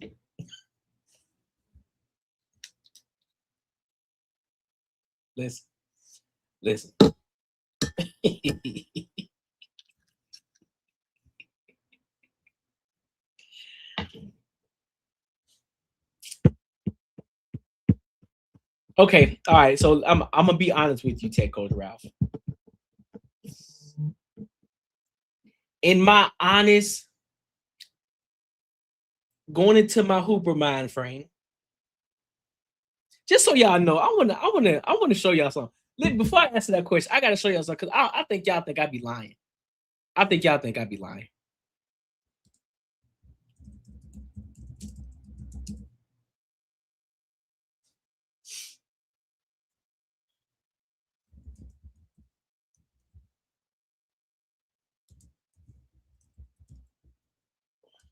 He said it's yes or no question. Hold on, give me a second, Tech Coach. Give me a second. Give me a second. Give me a second. Give me a second. Give me a second. Give me a second, bro. Give me a second. Chill out. Chill out.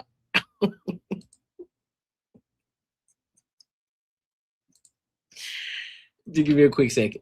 I gotta see something.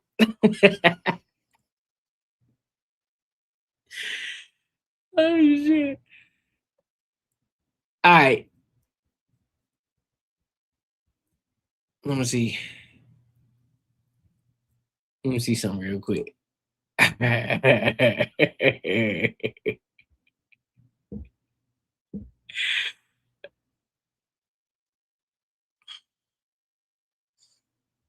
is it? Where's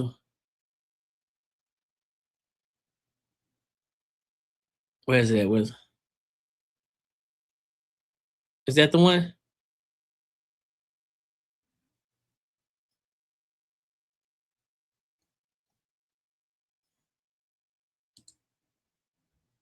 Give me a sec. I gotta pull up something real quick.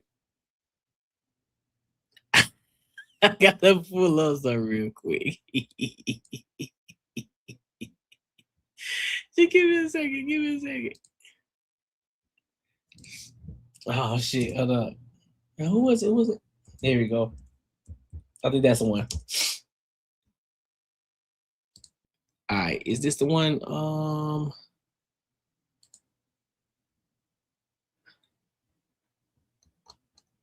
Versus.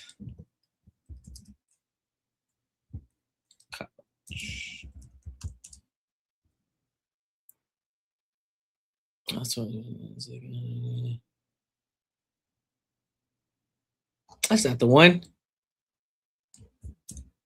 I'm trying to get there. Hold on, I'm coming. I am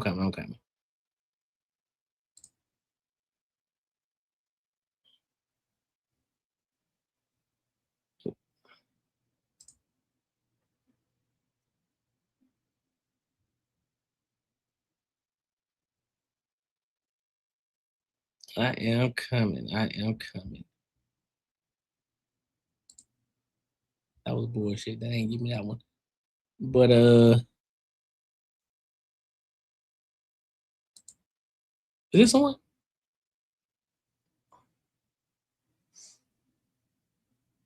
All right, so just for reference, just so y'all know, I just don't be talking shit, right?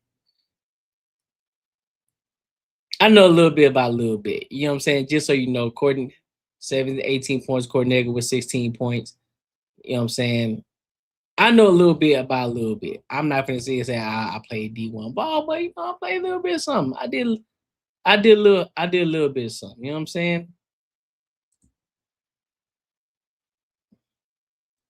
You know what I'm saying? Number 2 out this joint, you know what I'm talking about? What's that? Where's my other one?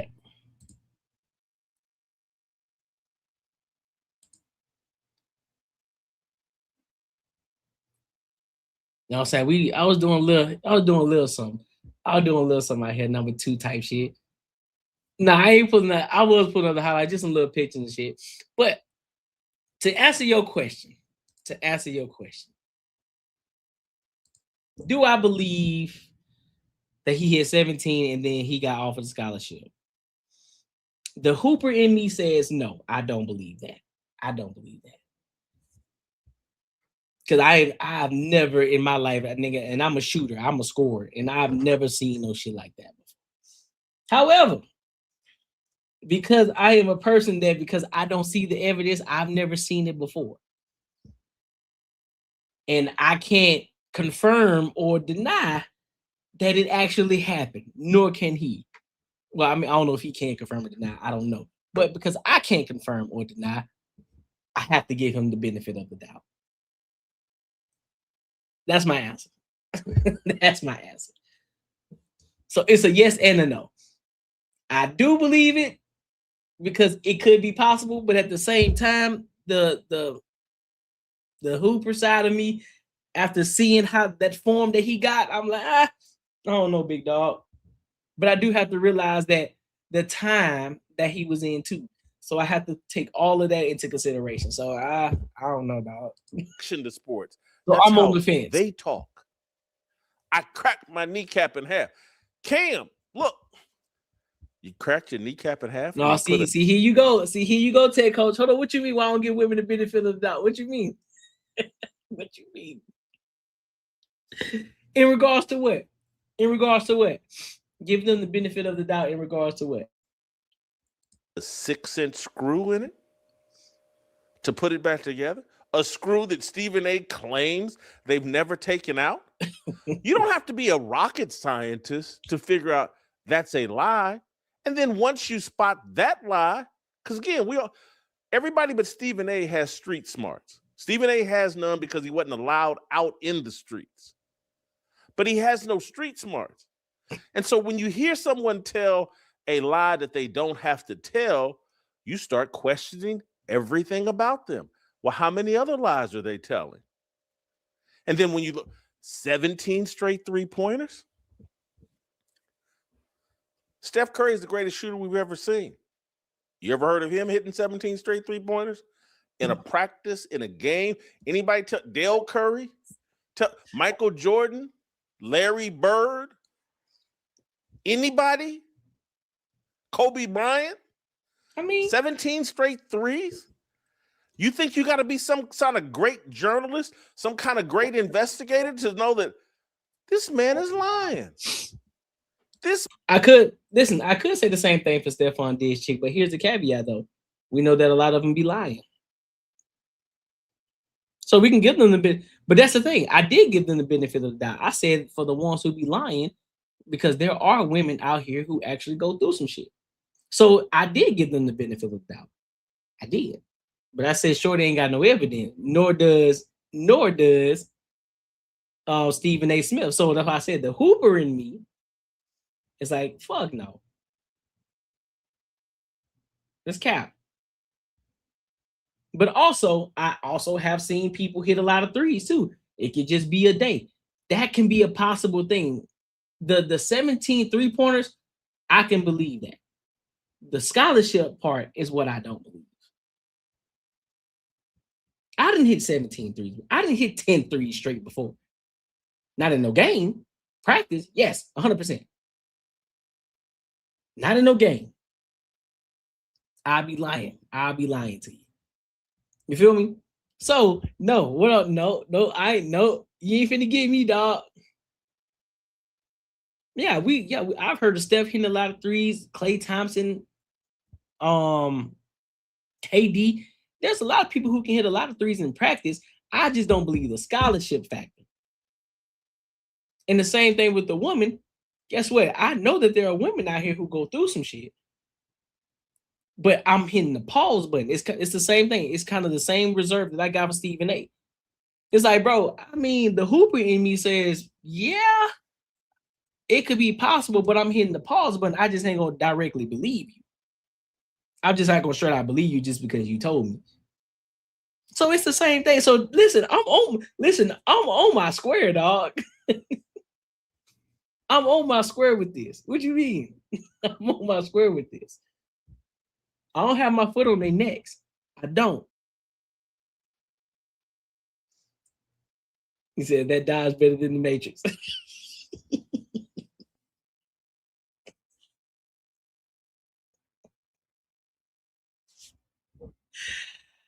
Oh man. Nah, I believe. Listen, bro, it's possible. It's possible that he did it in practice, but I don't believe the scholarship shit. I don't believe that.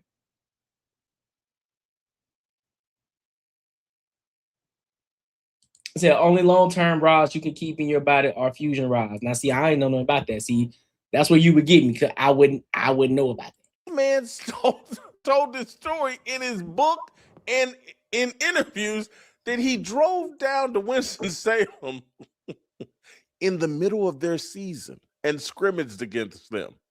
Showed up on a Sunday. They played on a Saturday. He shows up on a Sunday for a scrimmage during the season. This is a lie. Anybody with a brain knows it. That's pretty bad, though. If you play don't have to one be game Bob and Woodward 1.5 or points, that's Woodward pretty and bad. Bernstein or whoever Walter Cronkite or whoever you think the greatest journalist is in the history of journalism to figure out this man is lying. And why does he have to lie? Makes no sense, Cam. But you've been Negro wrangled. Negro wrangled. And he Negro wrangled you and Peggy to send out a message to the rest of the Negroes. I control what's said about me. I get to decide who you get to engage with. You're not a man. You answer to me, Stephen A. I'm the overseer. Have you seen the movie Django? Do you understand the plot? Do you know what Stephen's job was? To make sure the Negroes said what Massa wanted said. To make sure the Negroes all thought the same thing. That's why Django's here. And that's why I brought my... So they saying they got... So basically what Jason Whitlock trying to say is Stephen A got a leash on him. And Stephen A being controlled. And he controlling the Negroes.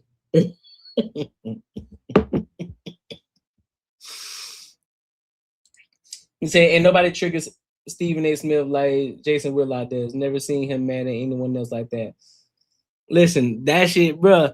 I ain't gonna hold you, bro. Jason Whitlock funny as fuck. Cause he know what he be doing. He know what he be doing. Jason know what he be doing, dog. And he know, and that's the thing. He know he be getting up under their skin too. He know it. That's why he keep doing it. He keep getting up under their skin. He'll say some shit. He be saying some shit and to get up under their skin. Jason Whitlock says that he's installed. Bro, I ain't gonna hold you, bro. He is funny, bro. He is funny. Sometimes he be saying some out of pocket shit, but overall, He is funny as hell, dog. He is funny as shit. Man, but make sure y'all like, comment, and subscribe for the algorithm. Make sure you hit the bell notification. Listen, if you enjoyed this video, be sure to check out either of these two videos right here. And make sure you share this post with your friends and your family. Yes, sir. Yes, sir. Make sure y'all support the channel too. Super chat goal $100. Cash app goal $50. You know what I'm saying? Where we at? Where we at? Where we at? He said he want me with that peanut butter skin. Oh yeah, with Joy Taylor. that peanut butter skin. That peanut butter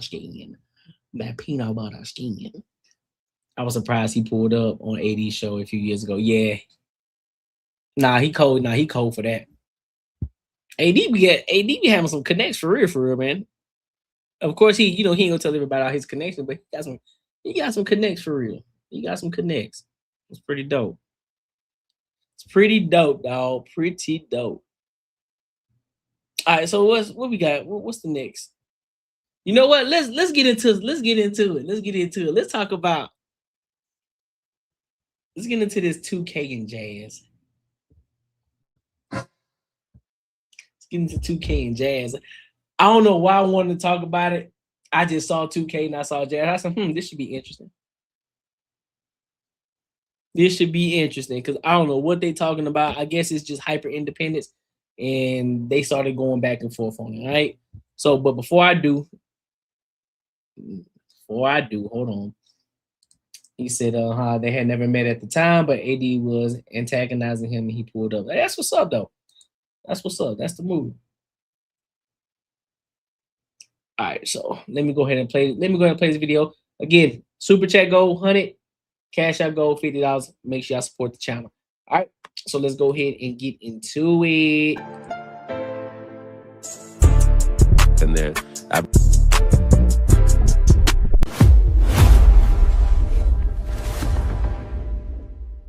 met some guys who've had it early, but I would think around 30 is the right age. Yeah. Okay, man. This comment right here summed up my thought. I just read it. The fact that Michelle Obama didn't correct the ignorance, the ignorance is concerning. As Black men and women, we have to be able to identify value in each other outside of finances and material provisions. Did you just say ignorance? Ignorance. Excuse me. Ignorance. Yeah, ignorance. It's okay. It's okay, Jay. Don't get caught up on the semantics. Don't get caught up on the semantics, okay? So with that being said, I want to know, is this killing the Black family, right? Is hyper independence of the Black woman helping the Black families, or is it hurting the Black family? Jazz, I want to go with you first, Jazz. I got to defer to the experts. Well, I kind of missed the first part. My fault. I'm the expert. Yeah. I kind of missed the first part of that conversation, but just to answer dog, your question, what's up with you? I think for so long men kind of attach their value and how much they can do for a woman, and when a woman doesn't need them to do for them, they kind of lost and don't know how to show up as a man relationship with a woman that can hold her own. And so it puts out this, her, being independent is destroying us, because you're not independent. Because if you're independent, then what do I do as a man? I don't think anybody should be intimidated or looking at a woman that can hold her own as a negative, when that can be a asset to you. I not look at it as something that you can operate with. You got her independence, you have yours. Y'all can come together and build off that. Clearly, you are smart and intelligent enough to go get your own money and pursue your own things. Are better than one. Why does one person have to dumb themselves down for the other one to feel good about themselves? Yeah, good try. So, I said, good try. But the question was, is hyper independent women helping the Black community or hurting the Black community? That was the question. Not all that word salad you just gave us. I would think they're helping, because if a woman is independent, she is actively working, she's contributing to society, right? Right. She No, probably is not right. offered. She's So they're not, when women work, they're not contributing to. I don't think that that's the the contribution that we need from women. Okay, we don't need more workers. Contribution?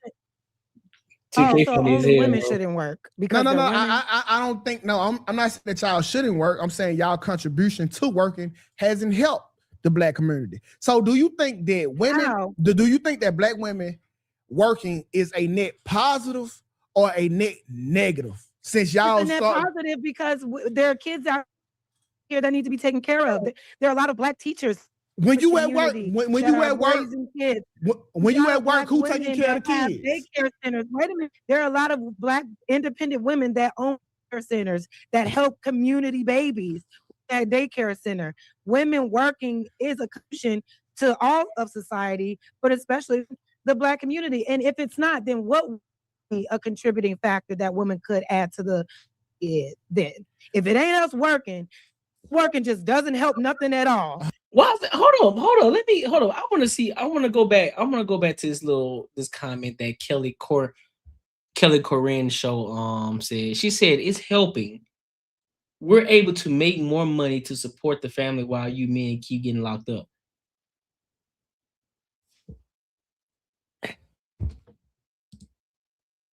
What? Yeah. Man, look at hell no. So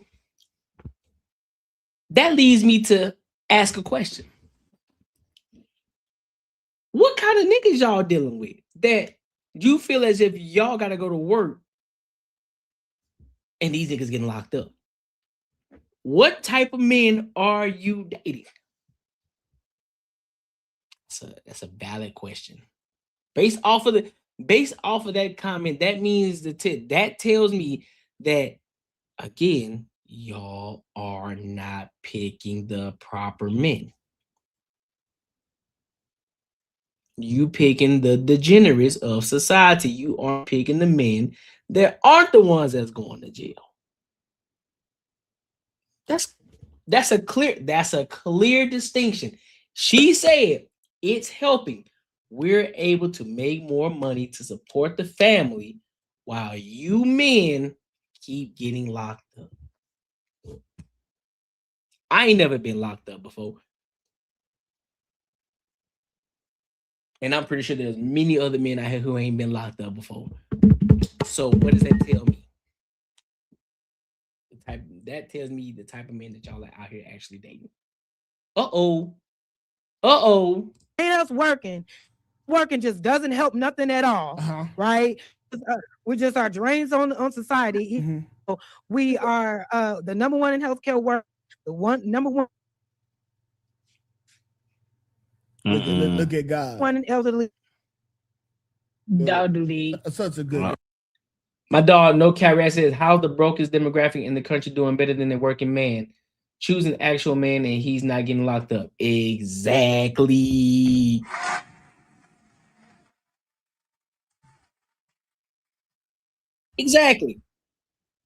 Exactly. The men who are actually out here doing things and contributing members to society, they ain't out here getting locked up, man. They out here, they got too many things going on. They're too focused and they're being responsible. They're making shit happen. They ain't got time for that. They ain't got time for all the degenerate behavior. They're out here taking care of business. So who the fuck are y'all actually out here dating? That's more telling on y'all than it is the men. God is good. Y'all gotta get Ethernet, internet. I don't know why y'all don't get in Ethernet. teaching. You haven't seen her. If nothing. Oh, am I frozen? Oh shit. Yeah, it must be storming out Hey, there. I'm just gonna be a lame then. Listen, I would gladly be a lame. You hear me, Tech Coach Rap? I would gladly be a lame. Oh, you ain't never been to jail? Facts. I'm proud of that too. Yes, facts. Yeah, facts. I haven't. But here's the thing though, for the men who have been, and for those who got out and then they changed their lives around and now they're being contributing members of society, I then bring them over to our side. Like, I bet, listen, they went, they did their time, they came back, different man, they ain't on that same degenerate behavior, they made changes in their life. Now they're progressing. They're doing things that they're supposed to do. I bet we moving forward. It is, but it is. Go out and come back in. That's God trying to punish you. That shit was funny. It is not. Shut the fuck up. Go out and come back in, Jazz. I'm gonna leave and come back. Okay. It's that Obama Man, it Wi-Fi, is man. not. You can't trust it. It is not. Little It is not Jazz. helping. It is not helping us at all. Just historically and statistically, just by y'all being quote unquote being on y'all shit, the black community as far as marriage has been declining. Thank you. Like for y'all to be like, I'm independent. I'm going to school instead of like on one out of 3 women. 1 out of 4 women are getting married nowadays, and that's bad. That's bad. Just because y'all want me independent on y'all shit. It's So overall just off the numbers. Just off numbers, it's not helping in general. You can't argue. You can't argue with the numbers. No, so fuck the numbers. I base my life. Yeah, you off can't of, fuck. You can't say fuck the numbers. I can't. Now. I say fuck the numbers all the time. I base my life Am off I of good what. now? Yeah, you excellent now. That nigga 2K. That 2K remind me of Unboxed Raw, bro. This nigga said, "Fuck the numbers." What you mean? That's a big factor.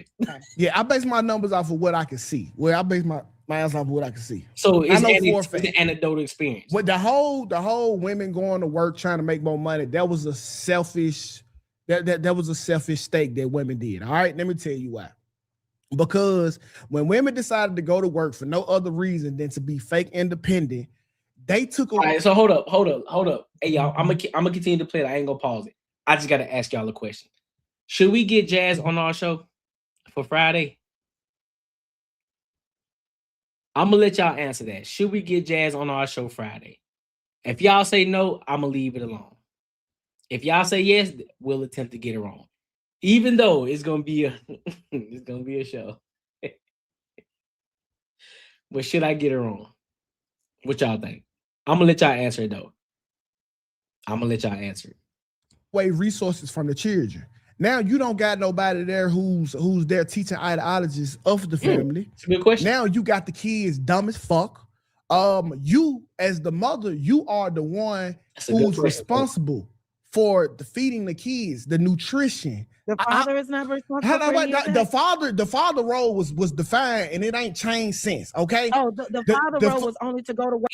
And look, and get Mimi on here too at the same time. What you think? Ooh, boy. Hey, listen. Hey, Farry, if you want to come on, you can. I know Marcus told me that you was trying to come on. If you want to come on, you can. Hit me up on IG. Hit me up on IG. Listen, you can come on. I'm ready. Listen, I'm with it. And Coach Rouse, I'm calling in sick. Listen, if we could get, I'm gonna be honest with you. If I can get both of them, if I get Mimi on and Jazz on at the same time, woohoo, boy, it's gonna be a shit. All right, listen, it ain't gonna be a shit show, but we're gonna have to have a conversation before the live start. You're gonna have to have a conversation. Boy. Work and go home and go to sleep. Not to rear the kids. Not to no. I'm not saying. Hold on, Jazz. Hold on. I'm not saying that it don't happen. I saw that take coach. Okay, because the fathers definitely do some of these things. But listen, I'm telling you, you guys had a role, but you guys chose to abandon y'all role to try to do what the man do, and now the kids are left to suffer. Since y'all have started working at the rate that y'all working, you can literally see the decline from the fucking children. It's interesting you say that because before women were able to enter the workspace, children were extremely remedial. Children were lacking. Yeah, if you look up the history when women were left out of the workforce and weren't able to teach, children were stagnant. They were not excelling. It wasn't until women No, it's not cap. It's actual historical facts and data that back this up. But I don't understand historical. No, it's not cap. It's actual. Children were stagnant. They were left out of the workforce and weren't able to teach. Children were stagnant. They were not excelling. It wasn't until women What are you talking about? Weren't most of them being homeschooled anyway? What's she talking about? No, it's not cap. It's actual historical facts and data that back this up. But I don't understand. So what would they're more remedial now than anything. How many people how many people now are claiming that they ADHD, dyslexic, now can't read, don't know how to pronounce words, can't even write in cursive? That's now. What are we talking about? What's she talking about? Rather see. Are you saying that you to this day, motherfuckers still can't read past the 3rd grade level? To this day. would rather see all women just leave the workforce, go back into the home, and then all the responsibility is on these men to make all the money to raise their families and to raise their kids, and then women need to be no, that's ridiculous. Because the only reason are more men going to step up and become elderly care workers? Because y'all are not doing that. It'll be more jobs. And if y'all are so smart, why don't more? If y'all are the better teachers, then why don't more men become actual teachers for preschoolers? For because what she see, this is where Jazz gets it fucked up. She's trying to intertwine the two. When you talk about book education versus actual education in the real world, it's two different things. I know a lot of people who are book smart, but they don't have street smarts at all. They don't have the common sense at all. They're green as fuck. Teaching life lessons versus book lessons are two different things. It's not the same thing. It's not the same thing. Teaching somebody how to sit down and memorize words and regurgitate words just to put it down on the test and remember words from a test that from a book that you read, it's not the same thing as life lessons and the things that your father has experienced and that he can teach you, so that way you can not experience the same exact things that he has experienced in life. It's to guide you. It's to guide you on a certain path, which is to progress, improve, do better than he was. Okay, so this is where I messed up. When I got to this point in my life, this is where I messed up. And so this is how I can help you, because I've already seen it. I already seen how this plays out. So therefore, instead of going this way, you go this way. Because I already went down this path, and that ain't the path you want to go down. So let's go down this path, so that way you can stay on the straight and narrow, and I can take you as far as I can go. Now, once I get you to that point of the place where I got to, now you get to learn. Now, because I've built this foundation for you, now you have to learn. Now you have to be a man and learn these things on your own. There's certain things you still got to learn on your own. But I gave you the tools and the foundations for you to succeed. That's how they teach you. Not through fucking books, not through school education and sitting down and letting somebody write on the fucking chalkboard.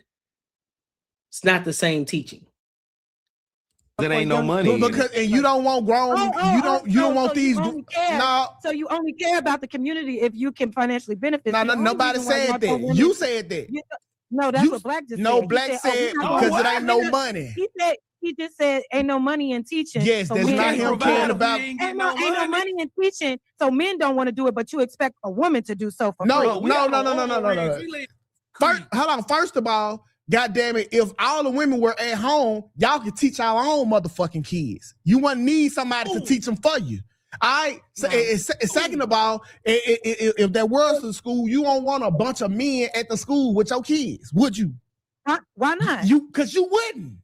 You wouldn't. Why not? Would you take your children? Would you want your daughter? Would you want your daughter in a school where there's just a bunch of men? No, I wouldn't. Look at her. See, look. Jazz, that's the shit that irritates me. That's the shit that irritates me. She's not gonna answer it straight because she already know. Because now she's trying to flip it back on him. Well, what you mean? What you mean? So what you mean?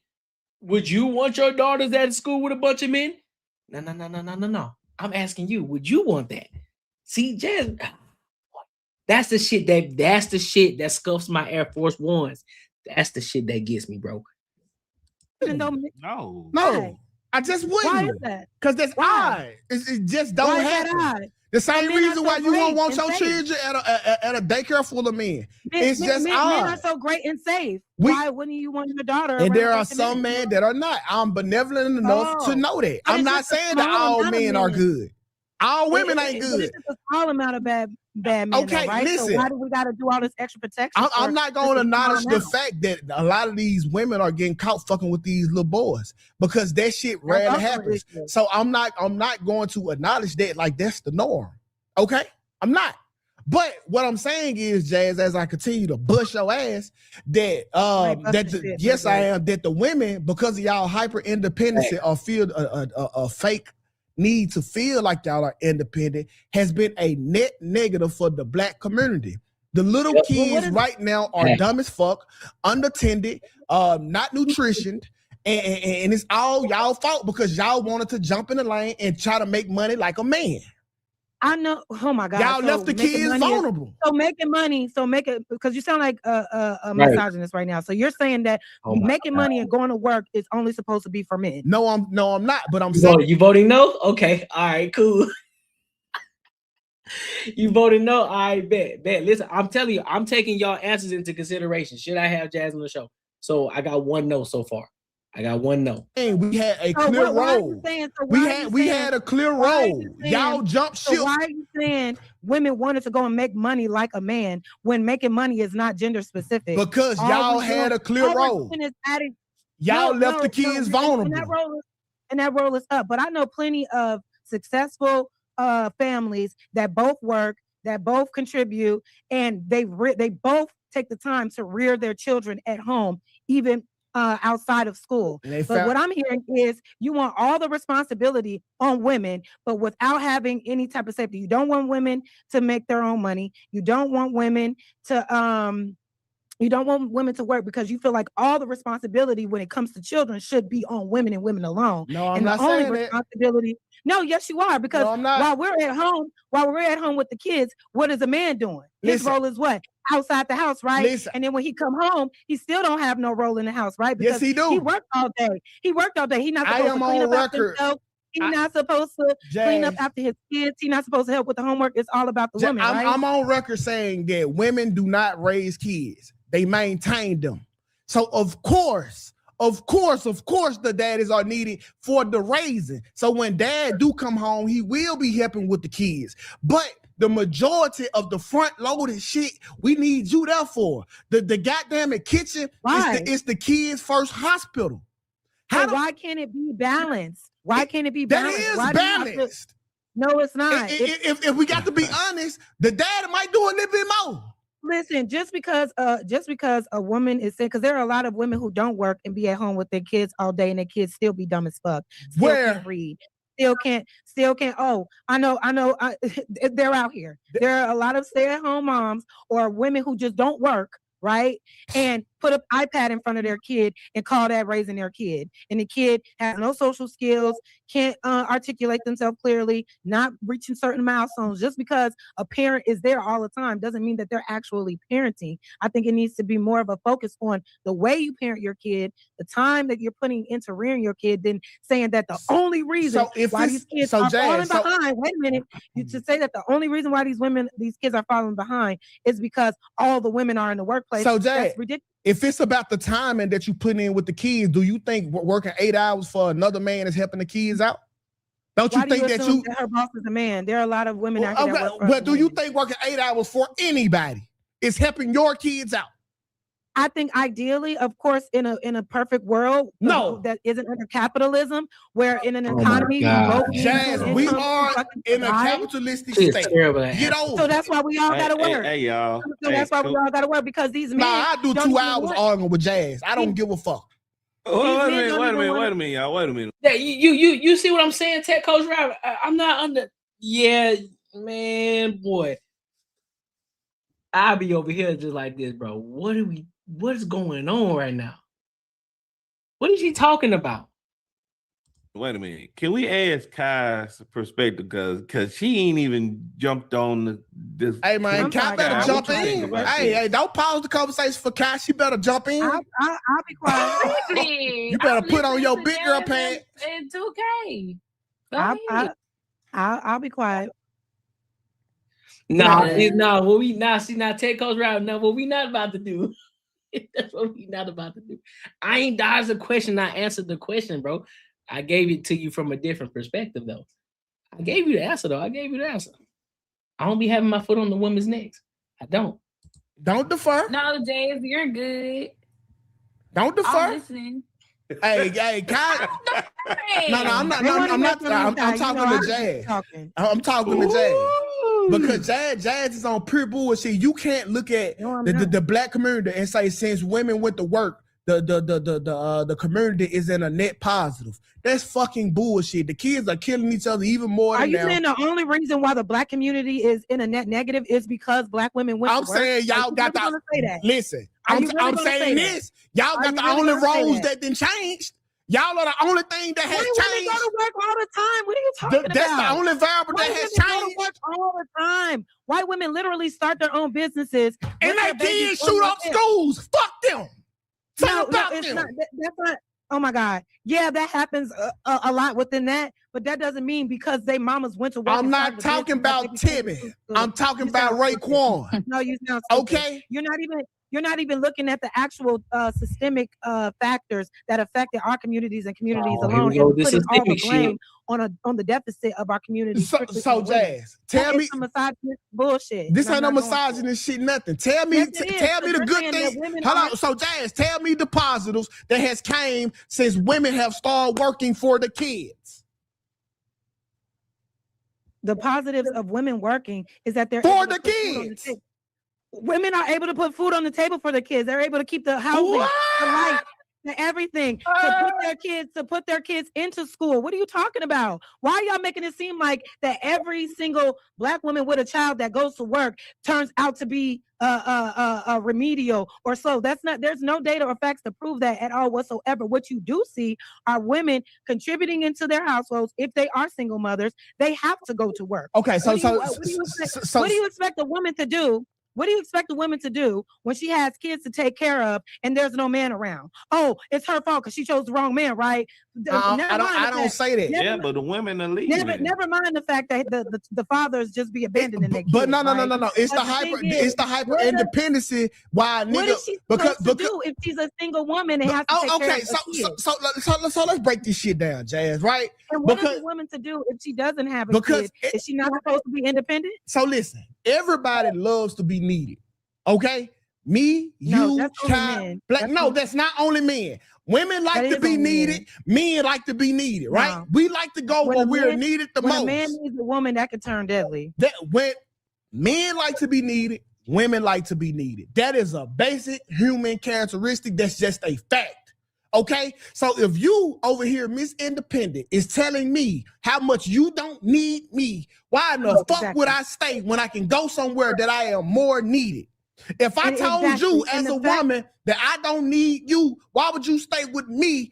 And I'm telling you how much I don't need you. It's the fact that you can only feel like a man when a woman is broke and destitute. You're literally saying like, you're independent. You don't need me. No, I don't need you to survive. But why is that a deal breaker for you? Why do you need a woman out here with her hands? Because if a woman was out here like, I ain't paying none of my bills, hand out, you got to pay everything my way. I need you. That's also going to be a problem. Then she's a gold digger. What the fuck? Fuck. Jazz so extreme, bro. She's so extreme. All this shit is so extreme, dog. Most relationships, most black. If we want to keep it, because since they don't want to talk about white people, because white people work too. There are many relationships where the men and women are working in the white community, in the black community, in the Hispanic, Hispanic community, in the Japanese community. There are many communities where both the man and the wife are working. Sometimes there is a situation where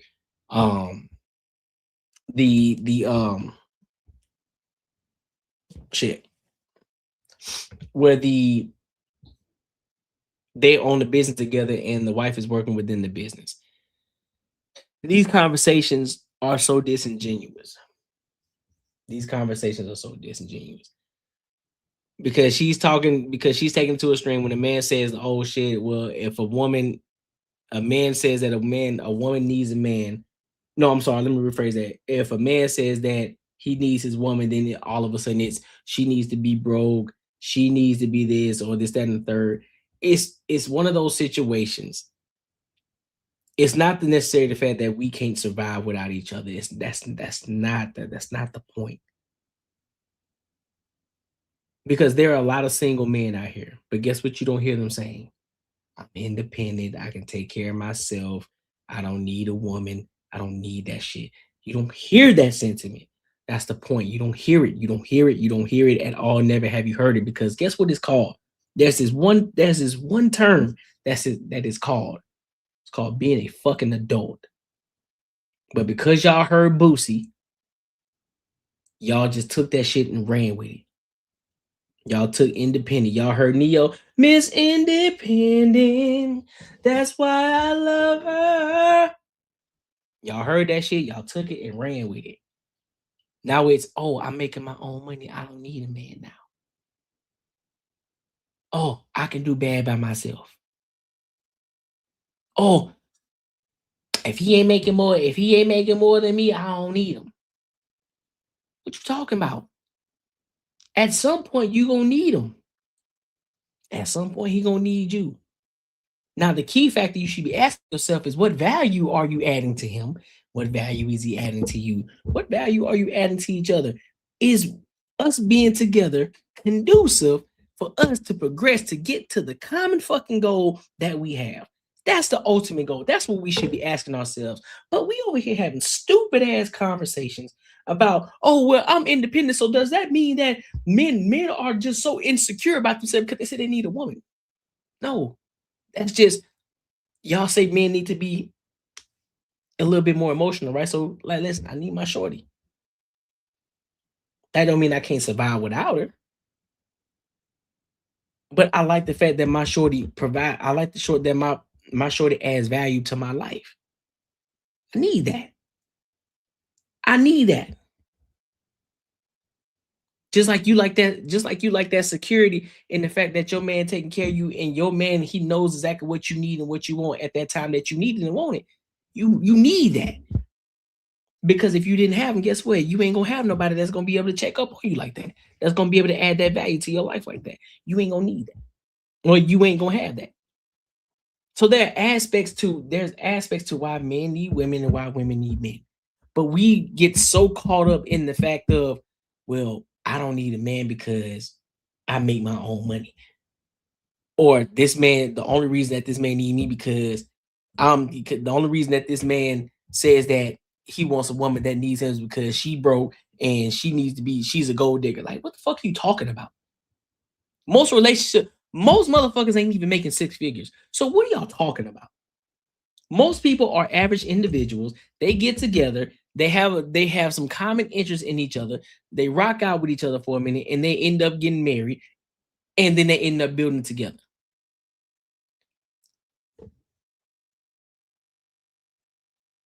But what they don't talk about is the fact that when you do get married, guess what? You're three times more likely to be successful when you're married. I haven't heard that yet. But we're too busy worried about being independent. We're too busy worried about being free and being independent of men. We talking about degenerate niggas. What about the dudes who got shit going on for themselves? What about the ones who ain't degenerates?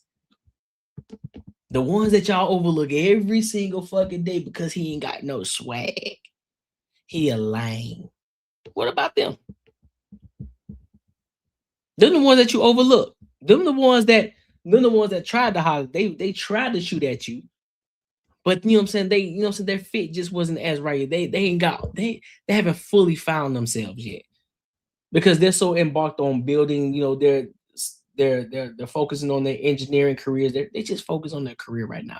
They're not focused on their dress, not focused on the appearance just yet. They haven't got to that point yet because they're trying to get their bag. But instead we arguing back and forth about who's independent.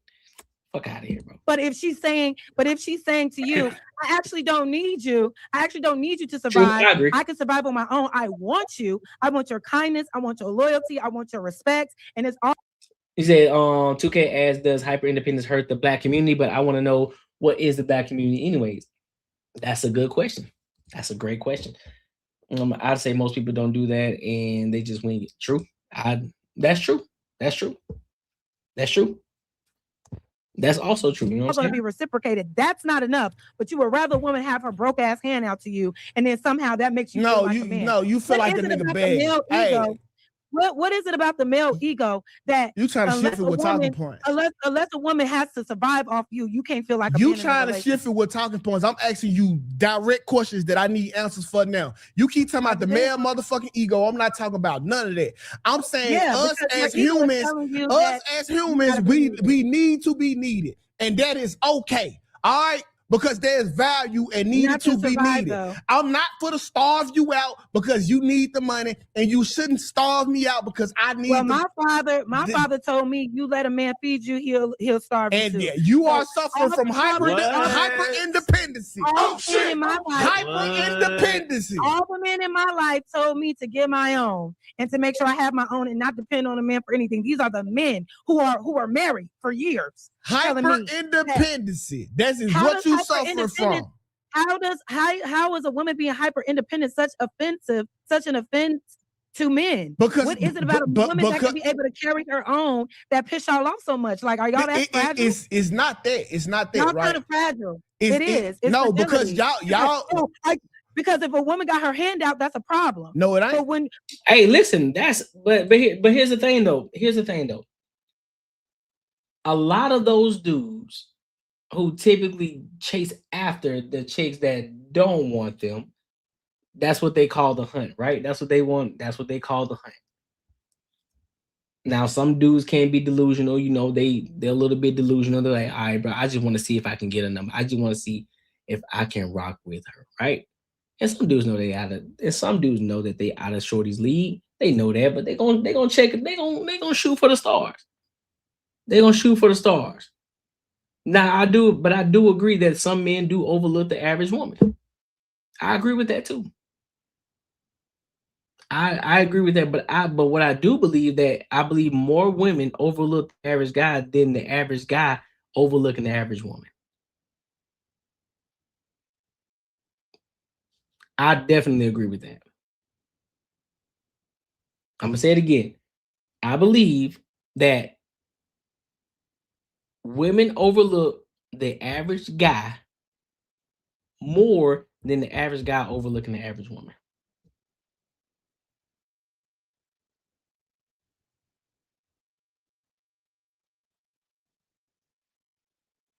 For real. There's a lot of average women want the pookie too. Yeah, that's true. They want the pookie too. Yeah, I go get a bag when trying to date the average dude. Oh, you will get a what? No, I understand him, but they act disrespectful, then put down the woman who would have hit him up. Well, some dudes are like that. Not if she my woman, and not if I told her, hey, this is what I'm here for. Why would that be a motherfucking problem? And that's what I know you signed up for. So if a man meets a woman, you mean to tell me in the state that we're in, where you have these men saying not to get married, not to spend money on dates, not to do anything, the first time he meets a woman and she says, no, I'm not working, I'm not doing anything for myself, I'm not independent, I'm looking for a man to take over my life and finance my entire life. I don't know anything, I'm not going to school, I'm not educated, I haven't accomplished anything in my big ass age. I'm waiting on a man to take over my whole life. That's the ideal woman for you, men? Now, you so fucking dumb. Now, see, this is where Jazz fucks up right here. This is where she fucks up.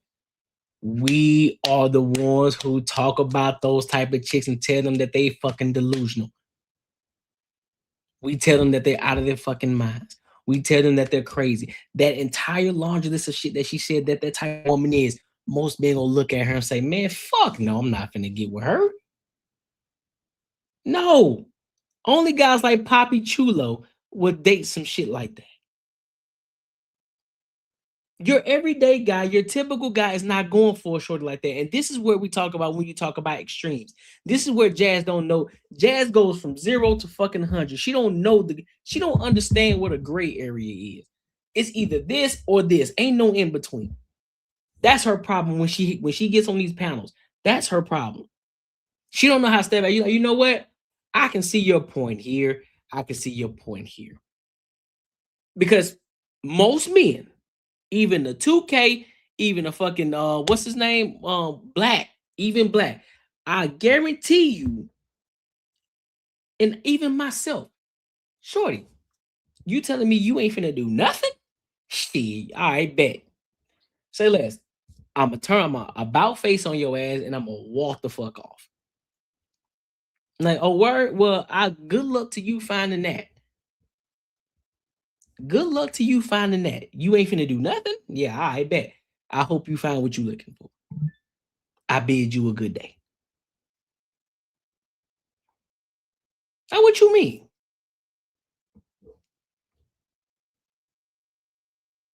No. That what you just described was a fucking bum.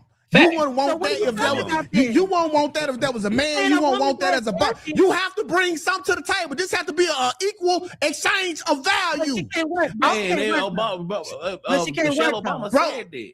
She can't work though. Bro, I'm not looking for her to do work. I'm looking for her to be the nutritionist for my kid. I'm looking for her to Jazz is not. Jazz so fucking hard-headed, bro. She's hard-headed, bro. She's hard-headed. She's so quick to talk, man. She don't want to listen. She's so quick to talk, she don't want to listen. So quick to talk, she don't want to listen. You say one thing, she take that bitch all the way to fucking Mars. Every time. Be the best mother she can. When I come home, I need you to nurture me. If we got two people doing the same thing, that is 100% of something that is lacking. That is lacking. Y'all only want. Y'all are being selfish, and the kids are suffering because of it. Y'all only want to go. They're suffering even if they're, because 9 times out of 10, if a woman is at home all day and night with that child, y'all know damn well the man of that household is not doing the same type of contributions in the rearing of that child. Y'all only want a woman in the household to make your life convenient. If she's at home cooking and cleaning, that's for the children.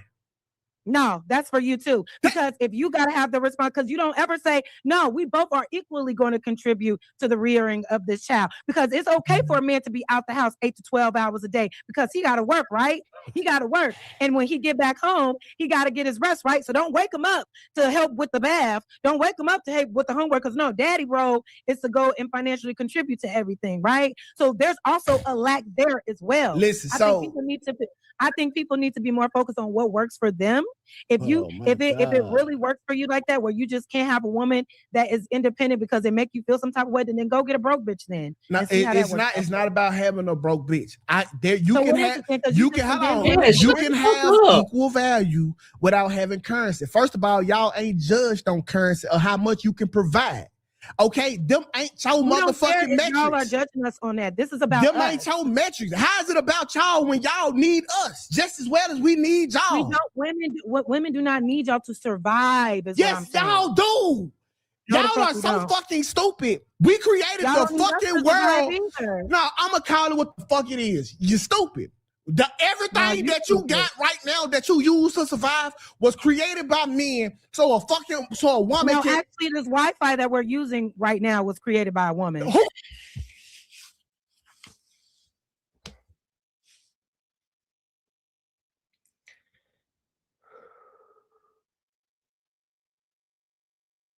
It's like talking to a child. It's like talking to a child. I'm gonna be honest with you. It's like talking to a child, bro. Yeah, I think you know what? I think I got beside myself. I don't know, bro. I don't know, dog. Tech Coach Rafa already said he voted no. It's like talking to a child, dog. Oh my God. Jazz, just Shorty, can you be quiet for a few minutes? Let the man get his shit out. You don't gotta interject every little point. Be quiet for a second. We at the internet. It don't need no fucking Wi-Fi. It ain't no internet. Because of a woman's patent. What the fuck? A woman started your GPS, a woman, your heating system. Men never needed a GPS. We knew how to read maps. Oh, get the fuck out of here. So now you.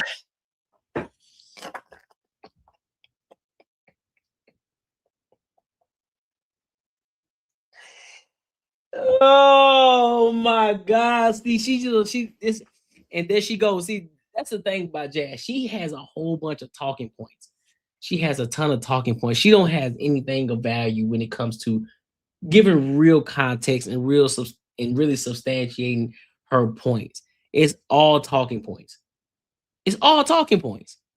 Because it's either this or that. There's never no in between. She's so fucking extreme on these dogs. She's so extreme. Want to minimize the contributions that women have added. No, y'all didn't need GPS because y'all didn't need to go nowhere. Every time y'all go somewhere, y'all got your fucking pussy in the street. The GPS, the reason why your body mass so motherfucking high. Everything that you got was built by a man so a woman can have an easier life. We made this shit so easy for y'all. For some reason, you think that you don't need the same niggas that created it. You know, y'all not making shit easier. I mean, look at the world around us. Bullshit, bullshit, Jazz. I'll let you know we're in the first world country. You get to work, Jazz. A car. Who made that, man? Yeah, hold on. Everything that a man and who made the windshield wiper just so that men can drive. A windshield wiper. Oh, wow. Hold on. That was a woman. That was a woman. Jazz. So you mean to tell me you generally don't believe that men made it easier for women on the planet Earth? No, y'all. Jazz is one of them people. It's just like this. It's just like this microphone, right? Let me show you the microphone. Jazz is pulling one of these modes right here. She's like, okay. She's like, 2K say, men made the microphone. Okay, well, who made the cover for the microphone? A woman made the cover, bruh. There ain't no cover. There's no cover without this. There would be no need for this if you don't have this. There's no need for this if you don't have this. Men made the internet. Well, women made the Wi-Fi. Okay, well, there's no Wi-Fi without the internet. What are you talking about? Well, women made the keyboard. Okay, well, you wouldn't need a keyboard if you ain't no fucking computer. What are you talking about?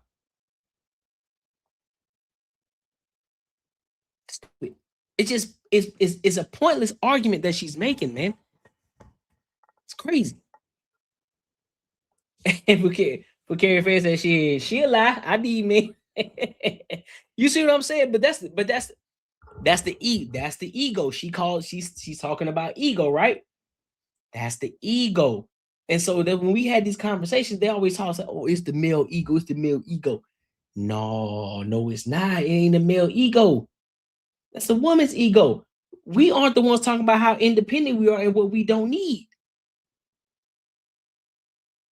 We aren't the ones saying that. Created things to make your life. Y'all did things to create. Oh my God, your lives more convenient, and use women to contribute to the convenience of your life. There's nothing. Name one thing that men created specifically for women to protect and help women, just for women. Police. The police. The women abuse programs was created by men. I said, and Sonia Massey was killed by police. Sandra Bland was killed by police. Listen, bro, you talking about, oh my fucking God, Jazz. No, I'm saying, name the one thing that men created specifically for women and women only that actually specifically for women and women only, as if women are the only individuals in society. That's so fucking stupid. She's so fucking, man. Macaroni Tony, this is what I was talking about, bro. In our conversation that we had in our group chat, bro. No. She's definitely not the worst. The conversation that we had before, no. They are a tie, bro. Voting rights, yep.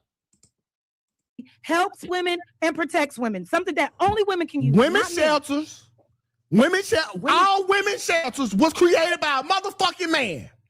Tampon pads for a motherfucking man. First of all, tampons is not even, and that's how you know a man created, because tampons are actually very hard. Actually, no, y'all don't even know anything. Y'all don't even know anything about the women's reproductive system. A nigga tried to stop your pussy from bleeding, and you say he wasn't looking out for you. Tampons are actually toxic for women's reproductive organs. That's how I guarantee you it was created with good intention. Now, no, what it wasn't. It was created because a man was disgusted by seeing a woman's sanitary napkin. my It was just the same reason why women lay on their backs when they have children. It's not because that's better. It's because a freaky ass king was getting off on seeing his children being born. So he wanted to have his women lay down and push it out. And westernized medicine took on that, which makes childbearing even more painful for women because it is defying gravity. Women are supposed to be up, standing up, and squatting to give birth. But because a man wanted to jack his dick off while his woman was giving birth, women now lay on their back. Yeah, that's a fact. No, that's a fact. That's a fact. That's a fact. So, like I said, anything that men have created in society was for the convenience of men. Even putting women in the kitchen and keeping them out of the workplace was a convenience. Putting women, no. So that's a lie too. So putting women, it's not a lie. Putting women in the kitchen was not to downgrade women. It started when y'all motherfuckers couldn't hunt. Now, how many women wanted to go out there with the motherfucking saber-tooth tigers and the lions and go fucking hunt? No, you know what? Hey, I'll stay in the cave. Y'all ass wanted to stay in the cave then. Listen, bro. An archaeologist just discovered remains of a female body with her baby on her back because she was out there with a fucking. I bet you that was a dumbass. I bet you that was a dumbass independent woman trying to get it on her own. No, she was with her man getting it with him because before weird ass patriarchal standards that women can't. Take a nap. Take a nap. No, you take a nap because y'all really believe that your misogyny. No, Jane, take a nap. You can't believe that. You can't believe that these men didn't make this world. You believe that the best thing that a woman could do is just be a convenience to a man. That's not a convenience. I'm telling you, the best thing that we can do and have you. How is it not? You are way more effective as a parent to our children. Your children will benefit. Everybody don't have kids. Okay, if you ain't got no kids, this ain't for you. Stop, boy. I don't have any kids, so me being independent makes sense for me. I don't have a family to rear, but I'm also contributing to other families though by the work that I do, by the contributions that I make. Y'all are making it seem like once a woman have a child, she should only be living for that man and for that child. Now, I'm not saying that you shouldn't. I'm not saying that that doesn't take precedence and shouldn't be a priority. But you're saying that once a woman gets pregnant, that everything else has to stop and that everything has to be born on her or given to her as responsibility. Man, y'all have literally talked y'allself out of the easiest shit ever. Hey, a man was like, if hey. it's so easy, then why don't more men stay at home and raise their kids? Nigga, that's easy work. That's easy work. We can't do that because y'all a power trip and kick us out every time y'all get the fucking so now you're making assumptions off of hypotheticals. Bro, any man that's ever stayed with a woman know these two words: get out. Staying with a woman is fucking retardation at this point because we know you want the woman in a home. Bro, men don't do this. But she don't understand a motherfucking thing. She hear one thing and she go the fuck off. She don't understand context. She don't understand context at all. He's talking about if you go with a woman, if you get with a woman who has her own house already and you move in with her, it's gonna be easier for her to kick you out if you do something that she don't like. Versus you having your own shit and moving her into your crib, it's a totally different conversation because she ain't gonna be able to tell you to move out your own shit. And now she's talking about, but you want a woman in the house, but you want a woman in the house. She don't listen, bro. She hear one thing and she go to fuck off the rails. This is so fucking dumb, bro. I promise it drives me fucking crazy. It drives me up the fucking wall. And it ain't the fact, and here's the crazy part. It's not the fact that you don't want to, you wouldn't want to have a conversation with her. It's the fact that when you try to talk some sense into her, she doesn't understand. She just goes off the fucking rails and she just starts talking. Zero to a motherfucking 100, dog. Come on, man. Men don't do this. Men do not Which send. one is it? Men do Which not one send is it? their loved ones out of the house because of an argument. We don't say get out. We do not do that to women. That is a fucking lie. And not every woman sending their husband out either. They may say go to the other room. No, sleep on they the say couch. if you are at the house that she pay bills at, that conversation is very different. It is get out. It ain't the couch. It ain't the guest room. It is out. Ask a man. Ask out. You can pick a random man. Ask him. This shit, y'all aren't designed for power because y'all abuse it every fucking And y'all time. are when we're literally in the current state. We have created this entire society. Jazz, like, stop it. Okay, Jazz, you're being disingenuous at this point now. You really are. You really are being disingenuous. You are able to be on the panel. Let's really break this shit down. Jazz, you're able to maneuver and do whatever it is that you want to do on this earth, wherever you live. You're able to go do whatever the fuck you please. You're able to be on a man's panel. You're able to be on a man's platform, which is YouTube, by the way. You're able to drive the vehicles. You're able to go wherever you please. Wherever you please, because a man made it so. A man has made it safe enough for you to go out here and do whatever it is that you want to do. Go across seas and think that the same sentiment that you have, the same mindset, the way that you talk, the way that you act, and the way that you behave, go over there to the Japanese culture, go over there to the African culture, and have that same sentiment. Go over there with that same attitude. I guarantee you're gonna wish you was back in America. This is a first world country, and you up here having these conversations as if this is the worst country that you ever lived in. If it's so bad for you, why don't you fucking go somewhere else?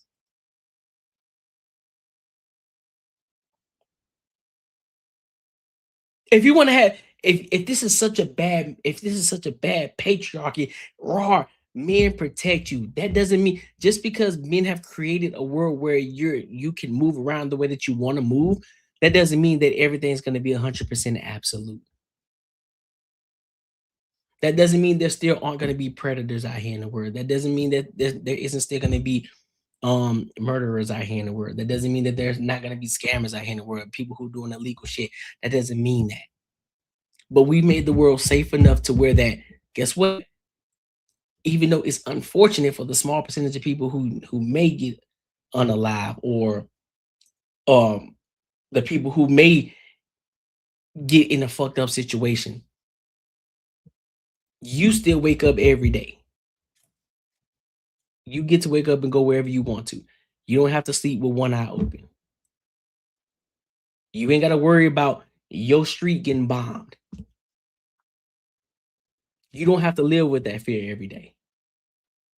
And you sit up here having this fucking conversation, being disingenuous. That's crazy to me. And this is why you're always getting clipped up, because you always saying dumb shit. If you want me to be honest, In the current state, you want me to be honest, this is why you always getting clipped up, because you always saying dumb shit. of the economy. Everything that has been happening right now is by way of an emotional man-child ass man. And y'all saying y'all are the best leaders in the world, but y'all have led every society into destruction. Fucking racism was invented by a fucking man. Patriarchy, which harms everybody, was invented by a fucking man. What is it that is so good about y'all leadership that y'all can actually show for it? Because everything, as far as history shows, that y'all use y'all power to fucking suppress other people to exalt yourselves without merit. So Jazz, you don't think men is designed for power? No, I don't think it's just because you're a man, you're designed for power. No, I don't believe that. You're not born a powerful leader. Anybody, that's something that you learn. That is something that you're not born a leader. So do you think that? So you're trying to say every man that's born is automatically a powerful leader just because they were born with a dick? No. But here's the thing though, for Carrie Ferry, your average man is doing that. Your average man doing that. Your average man is helping out around the house. Your average man is actually doing that. These conversations that people are having, they talking.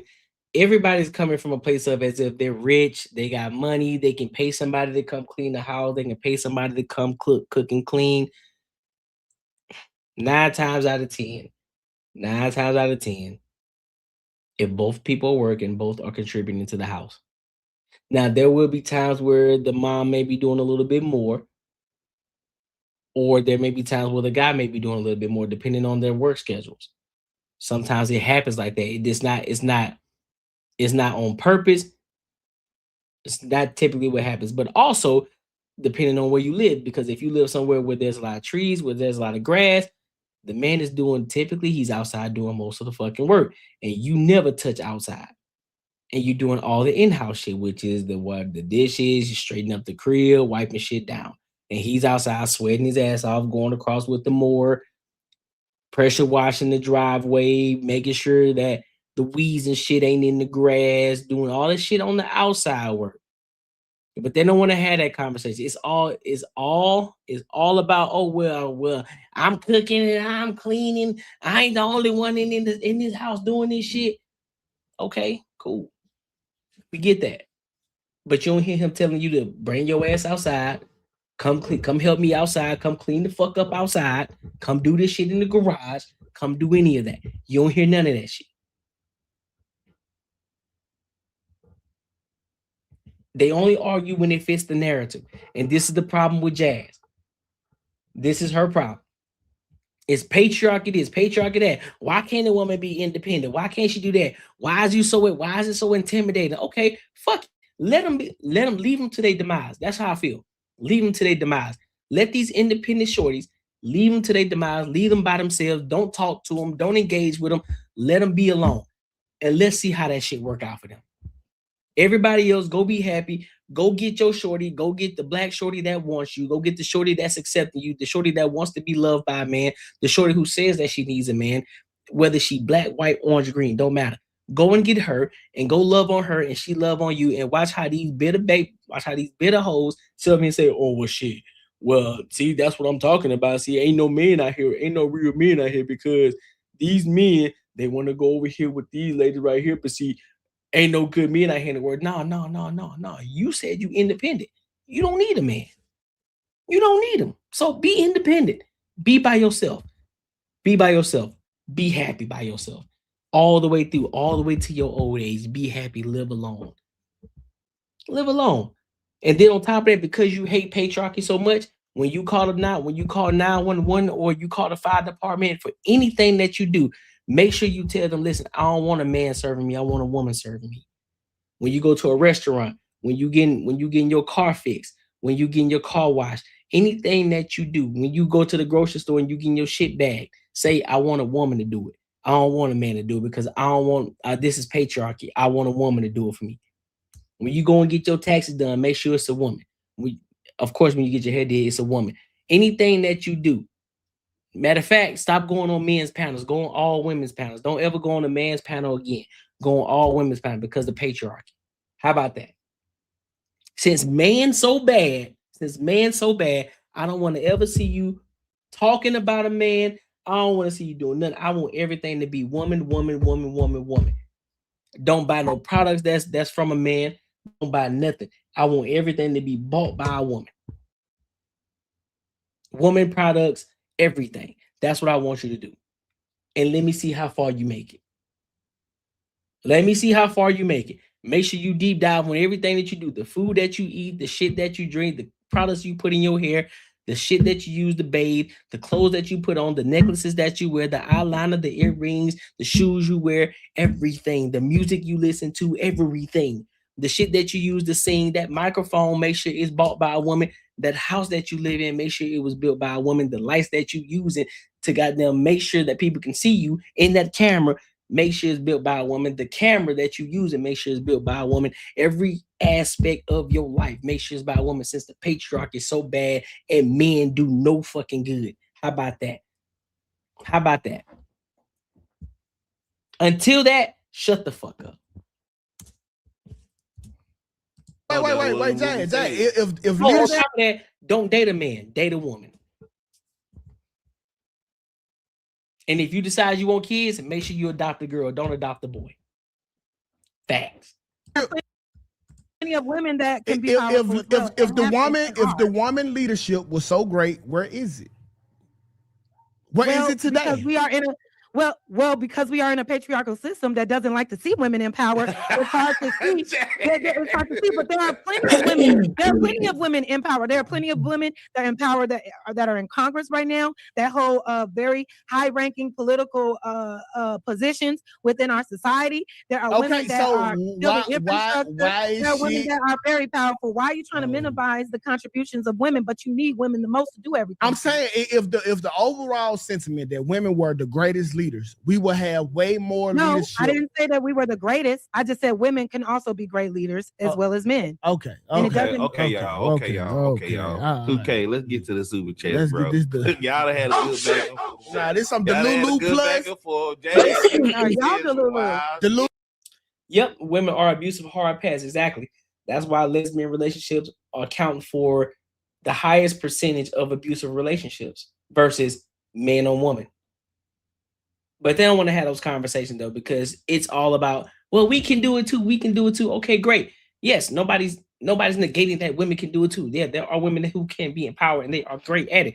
But you got to dig a little deeper than that. Some women are going into those places of power. Some women don't want to go into management because they don't want to manage other people. They don't want to manage other people's emotions. They don't want to have to deal with other people. They just want to do their fucking job and go the fuck home. Then on the flip side of that, there are also other women who are in power. And then guess what? Other women don't want to work with other women because it's an ego trip for them. And it becomes an emotional battle. So that's why when you ask a lot of women, who do you prefer to work for? Do you prefer to work for men or do you prefer to work for women? Most women will say, I prefer to work for a man.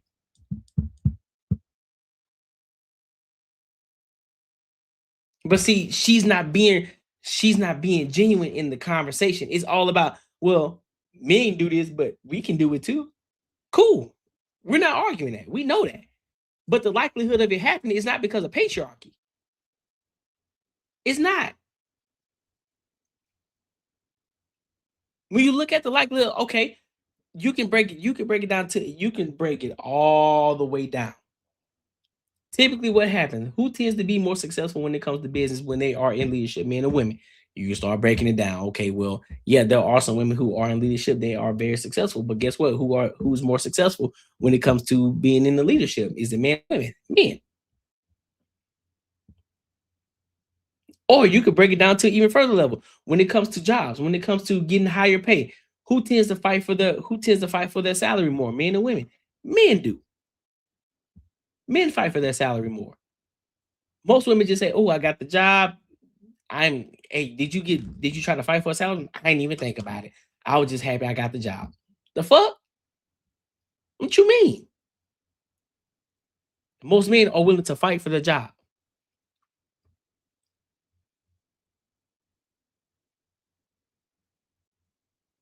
So if you want to break it down, so you don't even have to take it to the extreme.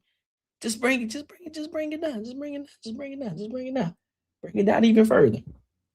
And you can get your answer.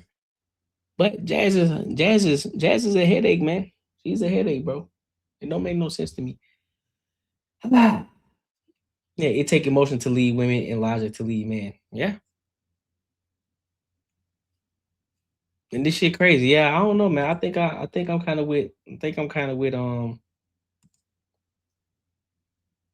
take Coach Raff on this, man. I don't know if I want to have her on here. I don't know, bro. I don't know if I do. Shit, man. That's gonna be a long night. I'm gonna make sure I'm drinking. I'm gonna make sure I'm drinking, boy. I'm gonna make sure. You hear me? But hey, make sure you like, comment, and subscribe for the algorithm. Make sure you hit the bell notification.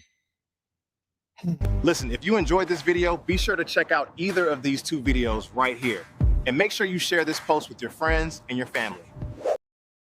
Yeah, Jazz is delusional, bro. I don't know what the fuck she got going on. So yeah, man. Make sure y'all, tonight was dope. If y'all haven't supported the channel yet, make sure you do so. I appreciate y'all who became members of the ENG community. super chat goes, make sure y'all hit the super chats, cash app, you know what I mean? Tap into your boy. Listen, y'all got to invest into the retirement fund. We trying to retire. We trying to do this thing full time. That's the goal. The goal is to do this full time because I want to eventually get to doing this every day. I want to do it everyday situation. But we got to get some things taken care of first. And y'all are going to be a big factor to that, helping your boy get to that point. You know what I mean? So if you truly rocking with me, make sure you support the channel. All right? So, my good people, I appreciate y'all. Make sure you guys are here Friday for the Banter and Barter show. It's going to be up. It's going to be up. Ferry, if you want to be on Friday, make sure you hit me up. Hit me up if you want to be on Friday. All right? And then we'll be sure to get some things squared away for you, all right? Because I think you got my IG, so just hit me up. But until next time, my good people, make sure you tap into my recently uploaded videos. Go show love over there. Go hype those videos up. Share. Do everything. Listen, we got to get, listen, we trying to blow this page up. So y'all got to do y'all part too. I'm doing my part. I'm showing up when I'm supposed to show up. I'm posting the videos when I'm supposed to post the videos. Now I need y'all to do y'all part by liking, engaging, sharing, hyping the video, super chatting, all that good shit. Cause listen, man, it take work to put this shit together, man. So it lets me know that y'all really rocking with me and that y'all appreciate it. You know what I mean? So with that being said, all good. I'm trying to grow my production company. Let's do it. Hey, say less, Fair. Say less. All good. But until next time, my good people, I'll holla.